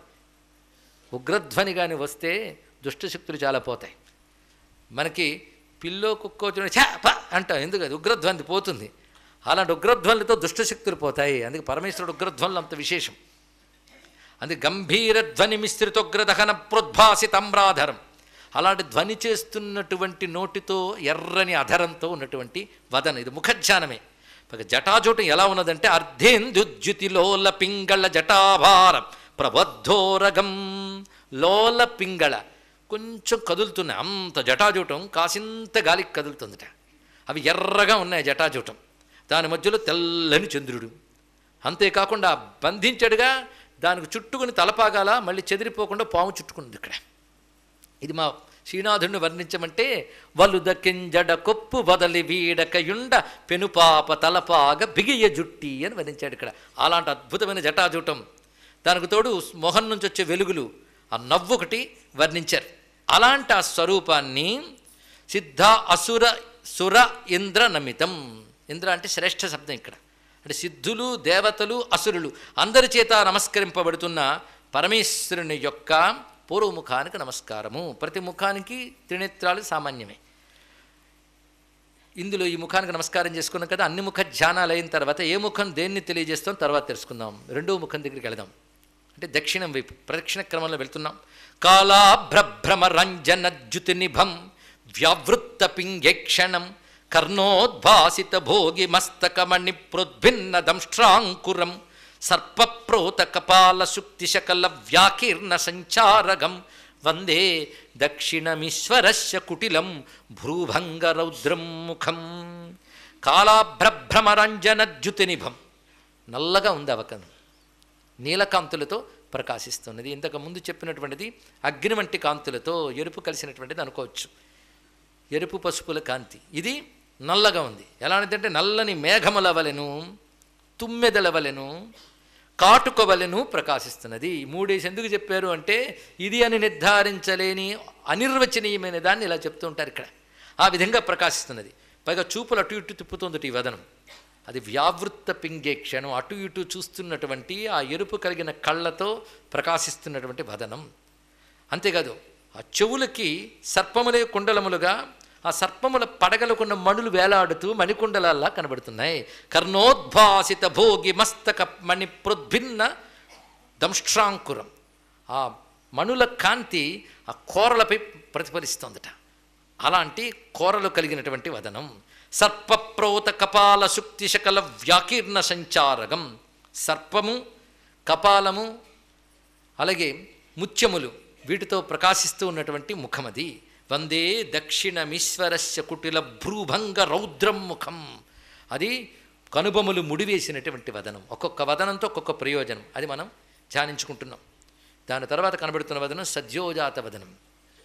ఈ సజ్జోజాత వదనానికి ఇప్పుడు నమస్కారం. ఇప్పుడు కనబడింది అఘోరం, ఇప్పుడు సజ్జోజాత వదనం చూపిస్తున్నాడు. ఈ సజ్జోజాత వదనం ఎలా ఉన్నదంటే ప్రాళేయాచల చంద్రకుంద ధవళం గోక్షీరఫేన ప్రభం భస్మాభ్యక్తమనంగ దేహదగన జ్వలావళీలోచనం బ్రహ్మేంద్రాదిమరుద్గణైస్తుతిపరై అభ్యర్చితం యోగిభిః వందేహం సకలం కళంకరహితం స్థానోర్ముఖం పశ్చిమం. పశ్చిమవదన ధ్యానం ఇది ఇక్కడ. ఇది ప్రాళేయాచలం అంటే మంచు కొండలంటి తెలుపు, చంద్రుని వంటి తెలుపు, మల్లె వంటి తెలుపుతో ఉన్నది, తెల్లనిది. గోక్షీరఫేన ప్రభం, ఆవు పాల మీద వచ్చే నొరగ వంటి తెలుపుట, అంత తెల్లని ముఖంతో ఉన్నాడు. పైగా దానికి తోడు భస్మాభిషేకం పొందినటువంటిది, ఇంకా తెల్లగా కనబడుతుంది. ఇది పైగా దానికి పాలనేత్రం కనబడుతుంది. అది ఎలా ఉన్నదంటే అనంగదేహదకన జ్వలావళీలోచనం, మన్మధుణ్ణి తగలబెట్టినటువంటి ఆ పాలనేత్రంతో భాషిస్తున్నది. ఆ ముఖానికి నమస్కారం చేస్తూ బ్రహ్మేంద్రాది మరుగణై స్తుతిపరై అభ్యర్చితం యోగిభిః వందేహం సకలం కళంకరహితం. అంత తెల్లని ముఖంలో ఇసుమంతా కూడా ఎక్కడ కళంకం లేదు. ఇంకా తెల్లని చంద్రుల్లో కళంకం ఉందేం కానీ ఈయన దగ్గర లేదు ఇక్కడ. స్థానోర్ముఖం పశ్చిమం, ఆ పశ్చిమైన సజ్జోజాత వదనానికి నమస్కారం చేసుకుంటున్నాం. ఇప్పుడు ఉదీచ వదనం వద్దకు వెళుతున్నాం. ఇది చాలా విశేషమైనటువంటిది. ఇది వామదేవ వదనం. గౌరం, ఇది తెల్లగా ఉంటుంది, కుంకుమ పూసుకుని ఉంది ఆ ముఖానికి. కుంకుమ పంకిలం సుతిలకం వ్యాపాండుగండస్థలం భ్రూ విక్షేప కటాక్ష వీక్షణల సత్సంసక్త కర్ణోత్పలం స్నిగ్ధం బింబఫలాధర ప్రహసితం నీలాలకాలంకృతం వందే పూర్ణ శశాంకమండల నిభం వక్త్రం హరస్య ఉత్తరం. ఇది తెల్లగా ఉంది, దీనికి కొంచెం అలంకారాలు ఎక్కువ ఉన్నాయి. కుంకుమ, అదేవిధంగా తిలకం ఇవి ధరించున్నాడు. పైగా తెల్లని చెక్కిళ్ళు నిగనిగలాడుతూ ప్రకాశిస్తూ ఉన్నాయి. పైగా ఆయన కనుబొమ్మలు కదిలిస్తూ చూపులు చూస్తున్నట్ట. వాటితో పాటు ఈ కర్ణములకు కలువలు వేలాడుతున్నాయి, అవి కూడా కదులుతున్నాయి తల తిప్పుతూ ఉంటాయి. పైగా ఈ ముఖం చాలా సౌమ్యంగా ఉంది, వామ అనే వామాక్షి, వామ అంటే స్త్రీమూర్తి తత్వం, అంటే అమ్మవారి తత్వం ఏదో ఉంటుంది. అది కుంకుమ తిలకం ఆ సౌమ్యం ఎక్కడి నుంచి వస్తాయి? అది ఆవిడ వల్లనే. స్నిగ్ధం బింబఫలాదర ప్రహసితం, పైగా ఈ ముఖం నవ్వుతుంది రండి ఎంత బాగా. కళ్ళు బొమ్మలు ముడి వేసాలో ఉన్నా ఈ ముఖం మాత్రం చిరునవ్వు నవ్వుతుంది. బింబఫలాద ఎర్రని దొండపండు వంటి పెదవిపై ఆ తెల్లని చిరునవ్వు, పైగా జుట్టు ఎంత బాగుందో చూడండి. నీలాలకాకులంకృత నల్లని జుట్టుట, అక్కడ ఎర్రని జుట్టు ఆయనదే, నల్లని జుట్టు ఆయనదే, దానితో ప్రకాశిస్తుంది. వందే పూర్ణ శశాంక మండల నిభం వక్త్రం హరస్య ఉత్తరం. ఎన్ని ముఖాలయ్యే? 5 ముఖం చూస్తారా? కన్ను ముక్కు ఉండదు, మీ ఇష్టం. వ్యక్తావ్యక్త గుణేతరం సువిమలం షట్త్రింశతత్వాత్మకం తస్మాదుత్తరతత్వమక్షరమితి ధ్యేయం సదా యోగిభిః.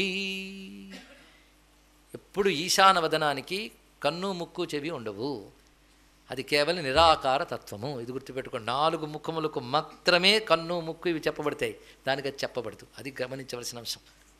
అది ఇక్కడ ఎక్కడా కూడా అయితే త్రినయనం అని ఒక మాట మాత్రమే కనబడుతుంది.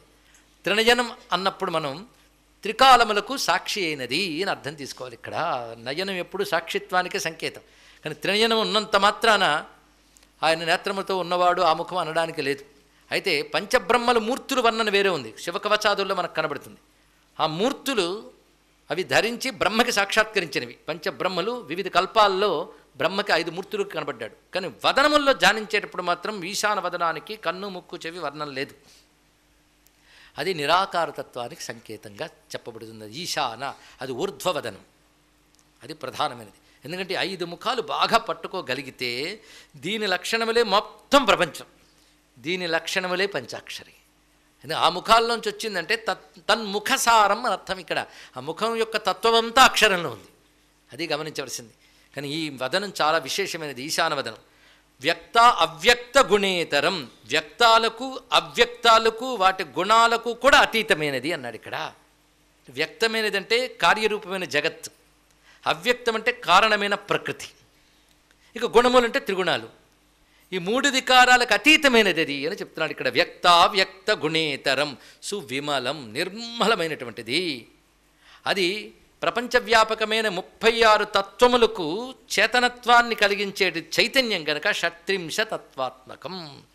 ఎందుకంటే సాంఖ్యంలో 24, 25 కొందరు చెప్తూ ఉంటారు.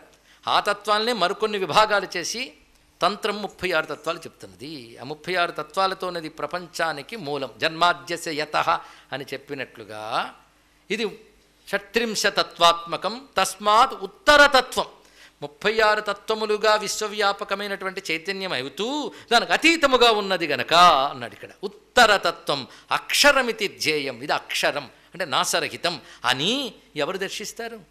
ఇందాకైతే ధ్యానించడానికి అనుగా కన్ను ముక్కు చెవులు కనబడ్డాయి, మనకు ఉన్నాయి కనుక అక్కడ ఉన్నాయి కనుక సరిపోయింది. ఇవేవీ లేని తత్వాన్ని చూపిస్తున్నాడు.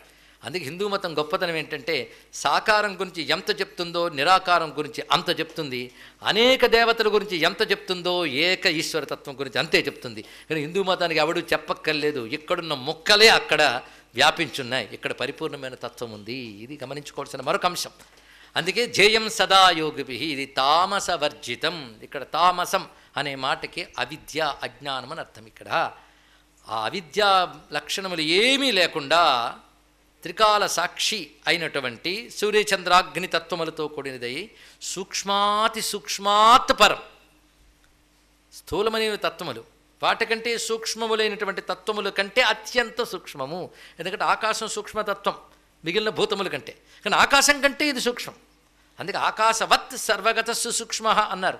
ఆకాశం వలే సుసూక్ష్మము అన్నారే తప్ప ఆకాశంగా సుసూక్ష్మం లేదు. అంటే ఆకాశం లాంటిది అంటే పోల్చుకోవడానికి చెప్పారు, కానీ ఆకాశం కంటే గొప్పది. సూక్ష్మం అవుతున్న కొద్దీ వ్యాపకత్వం పెరుగుతుంది, అంటనితనం పెరుగుతుంది. ఆకాశమే అంతటా ఉంటుంది, దేనికి అంటదు.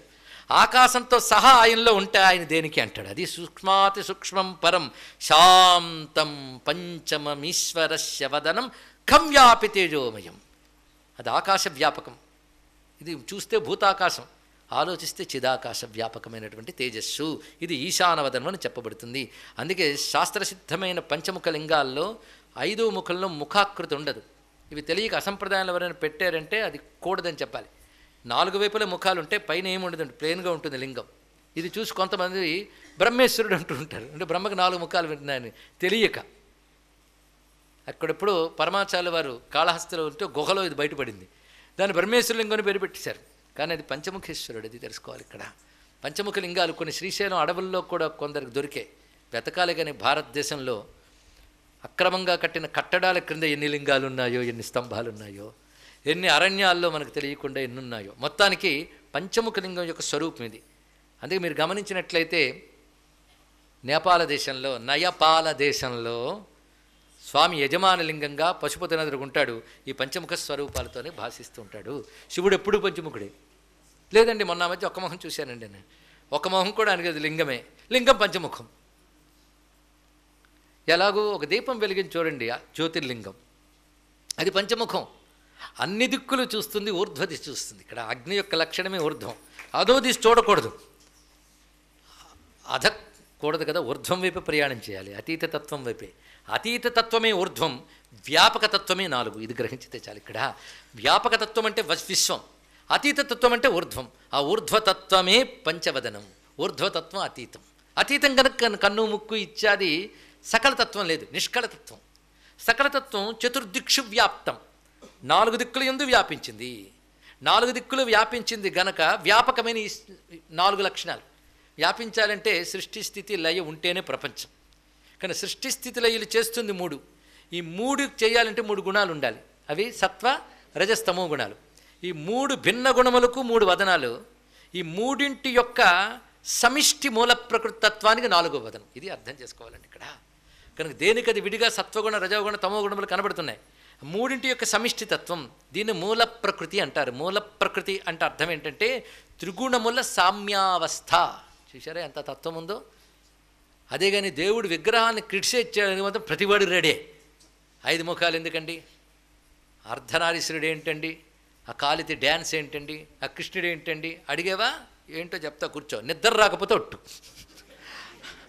అంటే అర్థం ఏంటి, ప్రశ్నించడానికి అజ్ఞానం చాలు, వింటే అర్థం చేసేదానికి తెరిచిన కళ్ళు, విచ్చుకున్న చెవులు, వికసించిన హృదయం ఉండాలండి. అవి లేనప్పుడు ఎక్కడ అర్థమవుతుంది. అందుకే సద్గురువులు ఒక మాట చెప్పారు, హిందువులు విగ్రహారాధకులు కారు, తత్వారాధకులు అని. ప్రతి విగ్రహం ఒక తత్వాన్ని బోధిస్తుంది. తత్వం గ్రహించే ఓపిక నీకెక్కడా. వాచి చూసుకుంటావు, క్యూలో నిలబడ్డానికి అసహనం, కొబ్బరికాయ కొట్టిపోతావు, నీ కోరిక నెరవేరలేదో ఇంటికి వెళ్ళి చెక్ చేసుకుంటానికి. ఇక్కడ నీకు దేవత ఏమిటో, ఆ తత్వం ఏమిటో నిజంగా దృష్టి ఉందా? అది ఉంటే ఎంత ఉత్సాహంగా గెంతులేస్తూ వింటామండి, కళ్ళు మూతలు పడతాయా? దీన్ని బట్టి నటన భక్తికి అసలు భక్తికి ఎంత తేడాయో గ్రహించండి ఇక్కడ. అది గ్రహించగలిగితే దిక్కుల్లో వ్యాపించినవి చతుర్ముఖాలు, దిక్కులకు అతీతమైనది ఊర్ధ్వముఖం. అందుకే విశ్వవ్యాపకమైన ఈశ్వరుడే విశ్వాతీతుడు అని చెప్పడం కోసం 5 ముఖాలతో స్వామి కనబడ్డాడు. అందుకే ఏ దిక్కుల్లో ఏముందో చూపిస్తున్నాడు. సృష్టి స్థితి లైలిక మూలమైన సత్వరజస్తమో గుణాలు చూపిస్తున్నాడు. సత్వగుణం వర్ణము తెలుపు, రజోగుణ వర్ణం ఎరుపు, తమోగుణ వర్ణం నలుపు. ఇందాక చెప్పిన 3 రంగులు గుర్తుంటాయి. ఈ 3 సామ్య స్థితి మనకి చెప్పబడుతూ అది పింగళ వర్ణంగా భాషించబడుతుంటుంది ఇక్కడ. అది 4వది. ఇది మూల ప్రకృతి. మిగిలినవి ఆ ప్రకృతి నుంచి విడిపడినటువంటి 3. ఇవన్నీ కలిపి చూపిస్తున్నాడు ఇక్కడ. ఇంతే విశ్వం. పైదా సువిమలం. మరి ఈ 3ంటికి అదే కదండి కారణము అంటే, కారణము కారణం కాదు, అందుకే సాక్షిభూతంగా ఉంది కనుకనే త్రినయనం అనే మాట అక్కడ చూపించారు. ఇక్కడ ఇంత వ్యాపకతత్వం ఉంది. ఒక్క రూపంలోనే విశ్వవ్యాపకన్ను నేనే, విశ్వాతీతుణ్ణి నేనే అని చెప్పిన విశ్వనాథుని పంచముఖ తత్వానికి మనం నమస్కారం చేసుకుందాం. అందుకే దీపం 4 వైపులా చూస్తుంది, ఊర్ధ్వదిశ చూస్తుంది. అందుకే దీపం వెలిగించమన్నారండి. అగ్ని జ్వాలలు కాదు, దీపం. దీపంలో ఉంది తత్వం అంతా. అగ్నిజ్వాల కూడా అదే లక్షణం, అందరూ సందేహం లేదు. కానీ కనుక పంచముఖం అంటేనే శివతత్వం. అది ఏ రూపంతో కనబడ్డా ఆయన పంచముఖుడే. ఎందుకంటే మనం ముందు చూస్తే వెనక్కి చూడం, ఆయన ముందు వెనక అన్ని వైపులో చూస్తాడు. అది గొప్పతనం. అందుకే మనకు కేవలం ముందు చూసేవాడికి ముందు నమస్కారం చేయొచ్చు, వెనక ఏదైనా చేయొచ్చు. కానీ ముందు వెనక చూసేవాడిని ఏం వంచన చేయగలం? నీకు ముందు నమస్కారం, వెనక నమస్కారం, పక్కలకి నమస్కారం, పైకి నమస్కారం, దండం పెట్టడమే. సర్వతోముఖం అనే తత్వమే ఇందులో ఉన్నది. పంచముఖ తత్వానికి సంకేతం విశ్వతోముఖుడు, మల్టీఫేసెటెడ్ అంటే అర్థం అన్నీ చూసేవాడు, అన్నింటినీ గమనించేవాడు. ఇంకేం కావాలి ఇక్కడ? ఆయన ఎవడూ తప్పించుకోలేడు సర్వగుణములకు. కనుక ఇప్పుడు 4 అయ్యేగా, 5 ఊర్ధ్వ దిశలో చూస్తున్నాడు ఇక్కడ. అది అతీత తత్వం. కానీ విశ్వాతీత విశ్వవ్యాపక తత్వమే పంచముఖములుగా చూపిస్తూ వాటి పేర్లు క్రమంగా తత్పురుష, అఘోర, సజ్జోజాత వామదేవ ఈశాన. మనం తూర్పు నుంచి వచ్చాం. అయితే మనం సజ్జోజాతం ప్రపంచామి అని చెప్పేటప్పుడు మనం తూర్పుకి అభిముఖంగా కూర్చున్నాం అనుకోండి, భగవానుడు తూర్పు చూస్తున్న ముఖం తత్పురుష అవుతుంది, మన వైపు చూస్తున్నది పశ్చిమం, మనం తూర్పు వైపు తిరగని, అందుకు సజ్జోజాతం వస్తుంది. మనం సజ్జోజాతం నుంచి ప్రారంభించుకుంటున్నాం, సజ్జోజాతం ప్రపంచామి నుంచి ప్రారంభించుకుంటున్నాం. ఇప్పుడు ఈ గుణములన్నిటి అవసరం అనుకున్నది కనుక 4+1 5 మాత్రం ఇళ్ళవేళ మరుగకుండా చూడాలి. ఈ ముఖాల నుంచి వచ్చిందండి ఒక్కొక్క అక్షరం. మనం అనుకుంటున్న పంచాక్షరి ఏ ముఖాల నుంచి వచ్చాయో ముఖాలు ఇంతవరకు తరుచుకున్నాం అక్కడ. అంతేకాదు ఈ 5 నుంచి అన్నీ వచ్చాయి కనుక ఆ భూతముల యొక్క లక్షణాలకి ముఖ వర్ణాలకి సంకేతం ఉంది కనుక 5 ముఖాలతో 3 కళ్ళతో ఉన్నటువంటిది పరతత్వాన్ని చెప్తుంది. కనుకనే ముక్తా విద్రుమ హేమనీల ధవళ ఛాయై ముఖైత్రీక్షణై యుక్తాం ఇందునిబద్ధరత్నమకుటాం తత్వార్థవర్ణాత్మికాం గాయత్రీం వరద అభయ అంకుశకషా శుభ్రం కపాలం గదా. అక్కడ ఏం చెప్పారు? 3 ఈక్షణై, 3 ఈక్షణై 3 కళ్ళు. తర్వాత ఏం చెప్తున్నాం? ఇందునిబద్ధరత్నం కూడా 2 ఎవరు అండి? మా స్వామివే. కానీ గాయత్రి ఎవరండి? శివుడే. తెలుసుకోండి ఇక్కడ. మరి బ్రహ్మ విష్ణు శివుడు చెప్పారు అంటే మరి సృష్టి స్థితి లయలు వాళ్లే కదా. కానీ శివుడు అంటే ఎవరు? సృష్టి స్థితి లయలు చేసే బ్రహ్మ విష్ణు రుద్రుల ఏకస్వరూపమే శివుడు. ఇది తెలియాలి ఇక్కడ. అందుకే శివుడు ముగ్గురులో ఒకడు కాదు, ముగ్గురు ఒకడైన స్వరూపము. ఇది శివతత్వాన్ని భావన చేస్తూ చూడాలి ఇక్కడ. ఇంకా నువ్వు వెతికితే సృష్టి లయలు కాక మరో 2 ఉన్నాయి, తిరోధాన అనుగ్రహం, అవి మరో 2 వదనాలు. అయిపోయింది. అనుగ్రహం పైది, అది ముక్తే కదా. కనుక నిర్మల తత్వం త్రిగుణాతీతత్వమే ముక్తి హేతు అనుగ్రహం, మిగిలినవి 4. ఇది చూపిస్తున్నాడు స్వామివారు ఇక్కడ. ఎందుకంటే ప్రళయావస్థలో జగత్తంతా మరుగైపోతుంది, ఇప్పుడు ఏమీ తెలియబడదు. ఏమీ తెలియనిబడిన స్థితి పేరు సామ్యస్థితి, అది తిరోధాన కృత్యం. అప్పుడు ఏమీ తెలియబడదండి. ఇది ఎలాంటిది అంటే విత్తనం లోపల చెట్టు ఉన్నట్టు, చెట్టు తెలియబడట్లే, లేదా విత్తనంలో దాగుంది తెలియబడట్లేదు. సామ్యస్థితిలో ఏమీ ఉండదు ప్రపంచం, తెలుసుకోండి. కానీ త్రిగుణాలు సామ్యమైపోయి అనుకోండి ఏమీ లేదు. త్రిగుణాల్లో క్షోభ ఏర్పడితేనే జగత్. కానీ 3 గుణాలు కలిసి ఒకేలా ఉండవు, ఉంటే ఏమీ లేదు.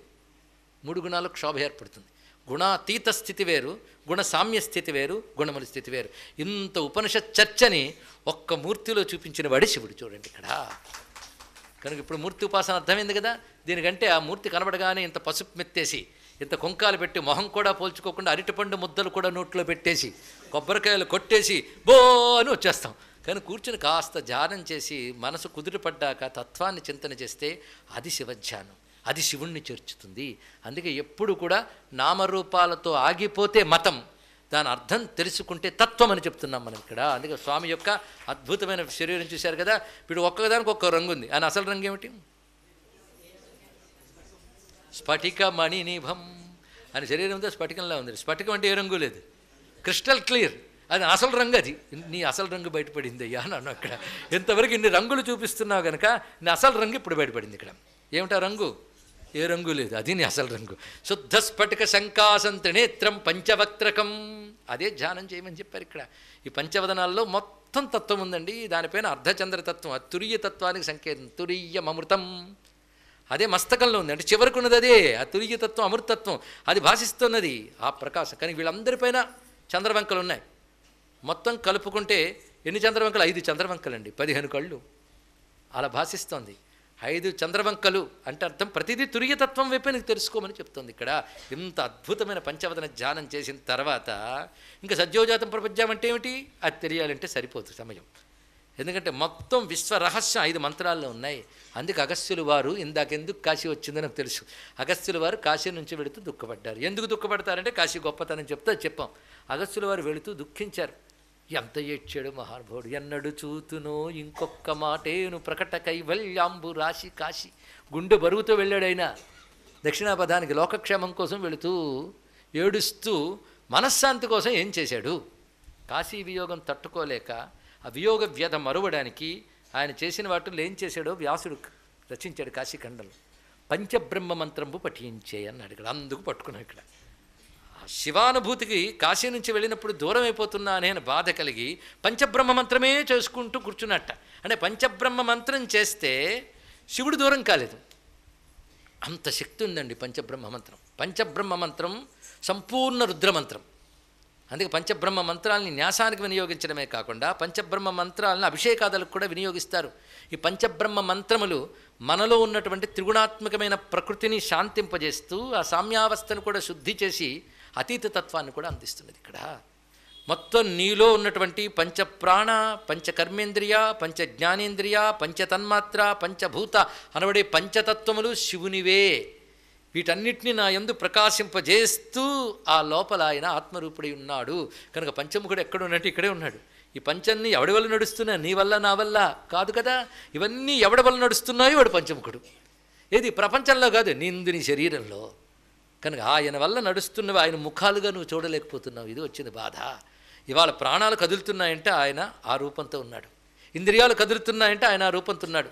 ఇవన్నీ చూశాక ఇంకా నేను ఎలా ఉన్నాను, నేననేది లేను, అది కూడా పైకి లేస్తుందంటే అదే ఆయనే. అప్పుడు శివోహం అనే స్థితికి వెళతావు. కనుక పంచముఖ శివధ్యానం అంత పరిపూర్ణ తత్వానికి మనం బోధిస్తోంది కనుక ఆ పంచముఖ తత్వంలోంచే ఆయన పలుకుతున్నాడు ఇక్కడ. ఈ పంచాక్షరి చేసేవనుకో నీలో ఉన్న పంచపంచలు, బయట ఉన్న పంచపంచలు. పంచపంచలు అంటే ఏం లేదండి, ఐదు పంచలేరు కాదు ఇక్కడ. ఇందాక చెప్పిన పంచపంచలు తెలుసు కదా, పంచభూతాలు, పంచతన్మాత్రలు, పంచ జ్ఞానేంద్రియాలు, పంచకర్మేంద్రియాలు, పంచప్రాణాలు. ఇవి నీలో ఉన్న బయట ఉన్నాయి. ఇవన్నీ శివుడి ముఖాలుగా చూసేవనుకో శివుడి కానిదే ఉంటుంది. ఇది విశ్వమంతా శివమయమైన దర్శనంకి తీసుకెళ్ళి సర్వం బ్రహ్మమయం జగత్ అనే మాటతో పాటు ఈశావాస్యమిదం సర్వం అనే మాటతో చూపిస్తున్నది ఇక్కడ. ఈశావాస్యోపనిషత్తు అదేగా. జ్ఞానం అంటే ఏంటో కాదు, ఈశ్వరుడు తప్ప మరొకడు లేడు అనడమే. జ్ఞానం అంటే ఏదో పెద్ద భయపడిపోయి అబ్బో జ్ఞానం అంటే భయమండి, ఇప్పటి నుంచి వద్దులేండి. ఏం వదిలేవా ఏమిటి అంటే వదలమని అర్థం. ఇలాంటి వాళ్ళు చూస్తూ ఉంటాం, వాళ్ళు శిష్యులు అనిపించుకుంటూ ఉంటారు, దేవుడి దౌర్భాగ్యమని. మొత్తానికి అంత బాధాకరమైన అంశం అండి. జ్ఞానం అంటే ఏమిటో కాదండి, నథింగ్, ఈశ్వరుడు తప్ప మరొకట్లేదు. ఇంకా జ్ఞానం అంటే ఏమిటంటే ఈశ్వరుడు తప్ప మరొకట్లేదు అనుకునే నువ్వు కూడా ఈశ్వరుడివే అనేదే పరిపూర్ణ జ్ఞానం. ఇక్కడ ఏమున్నది, దాని పేరు అద్వైతం అన్నాను, మరొకటి ఏం లేదు. ఈశావాస్యమిదం సర్వం. అది తెలియక అద్వైతం అనగానే కోపగించుకుంటారు కొంతమంది. అక్కడికి వాళ్ళు పూజిస్తున్న దేవుడికి ఏదో అన్యాయం అయిపోయినట్టు. అరే నువ్వు పూజిస్తున్న దేవుడు తప్ప మరొకటి లేదయ్యా, ఆఖరికి నువ్వంటూ వేరేలో అది కూడా ఆయనే అని చెప్తుంది అద్వైతం. ఎంత అందమైన మాట అండి ఇక్కడ స్పష్టంగా. అందుకు ఆ అద్వైత సిద్ధికి తోవ ఆ పంచాక్షరి జపం, అది పంచబ్రహ్మ తత్వ ప్రతిపాదకం. అందుకే పంచబ్రహ్మోపనిషత్ అనేది అంత దివ్యమైనది. అగస్త్యులు వారు ఏది చదివి చిత్తశాంతిని పొందారో ఆ స్వరూపమే పంచబ్రహ్మతత్వం. ఆ స్వరూపాన్ని వాళ్ళ భావన చేశాం. దానికి అనుకున్న దానికంటే 5 నిమిషాలు ఎక్కువైనందుకు అన్యథా ఎవరు భావించారు అనుకుంటూ రేపటి రోజున తిరిగి సమావేశమవుదాం. స్వస్తి. స్వస్తి ప్రజాభ్య పరిపాలయంతాం న్యాయేన మార్గేణ మహిం మహిషాః. గోబ్రాహ్మణేభ్యః శుభమస్తు నిత్యం. లోకాః సమస్తాః సుఖినో భవంతు. పంచతత్వాలతో చాలా చెప్పచ్చండి. పంచకోశాలు, పంచక్రోశాలు, ఏదిగా చెప్పండి. కనుక పంచాక్షరి పంచక్రోశాలు, పంచాక్షరియే పంచకోశాలు, అంతా ఉన్నవాడు ఆ పంచముఖుడే. అదే పంచాక్షరి తత్వం. ఉన్నదంతా ఈశ్వరుడు అని సత్యం నీకు ఎరుకుపరచడానికి వచ్చిన మంత్రమే 5 అక్షరాల మహామంత్రం. దానికి నమస్కరిస్తూ స్వస్తి. ఆయ మంగళం, శ్రీ విశ్వనాథాయ మంగళం.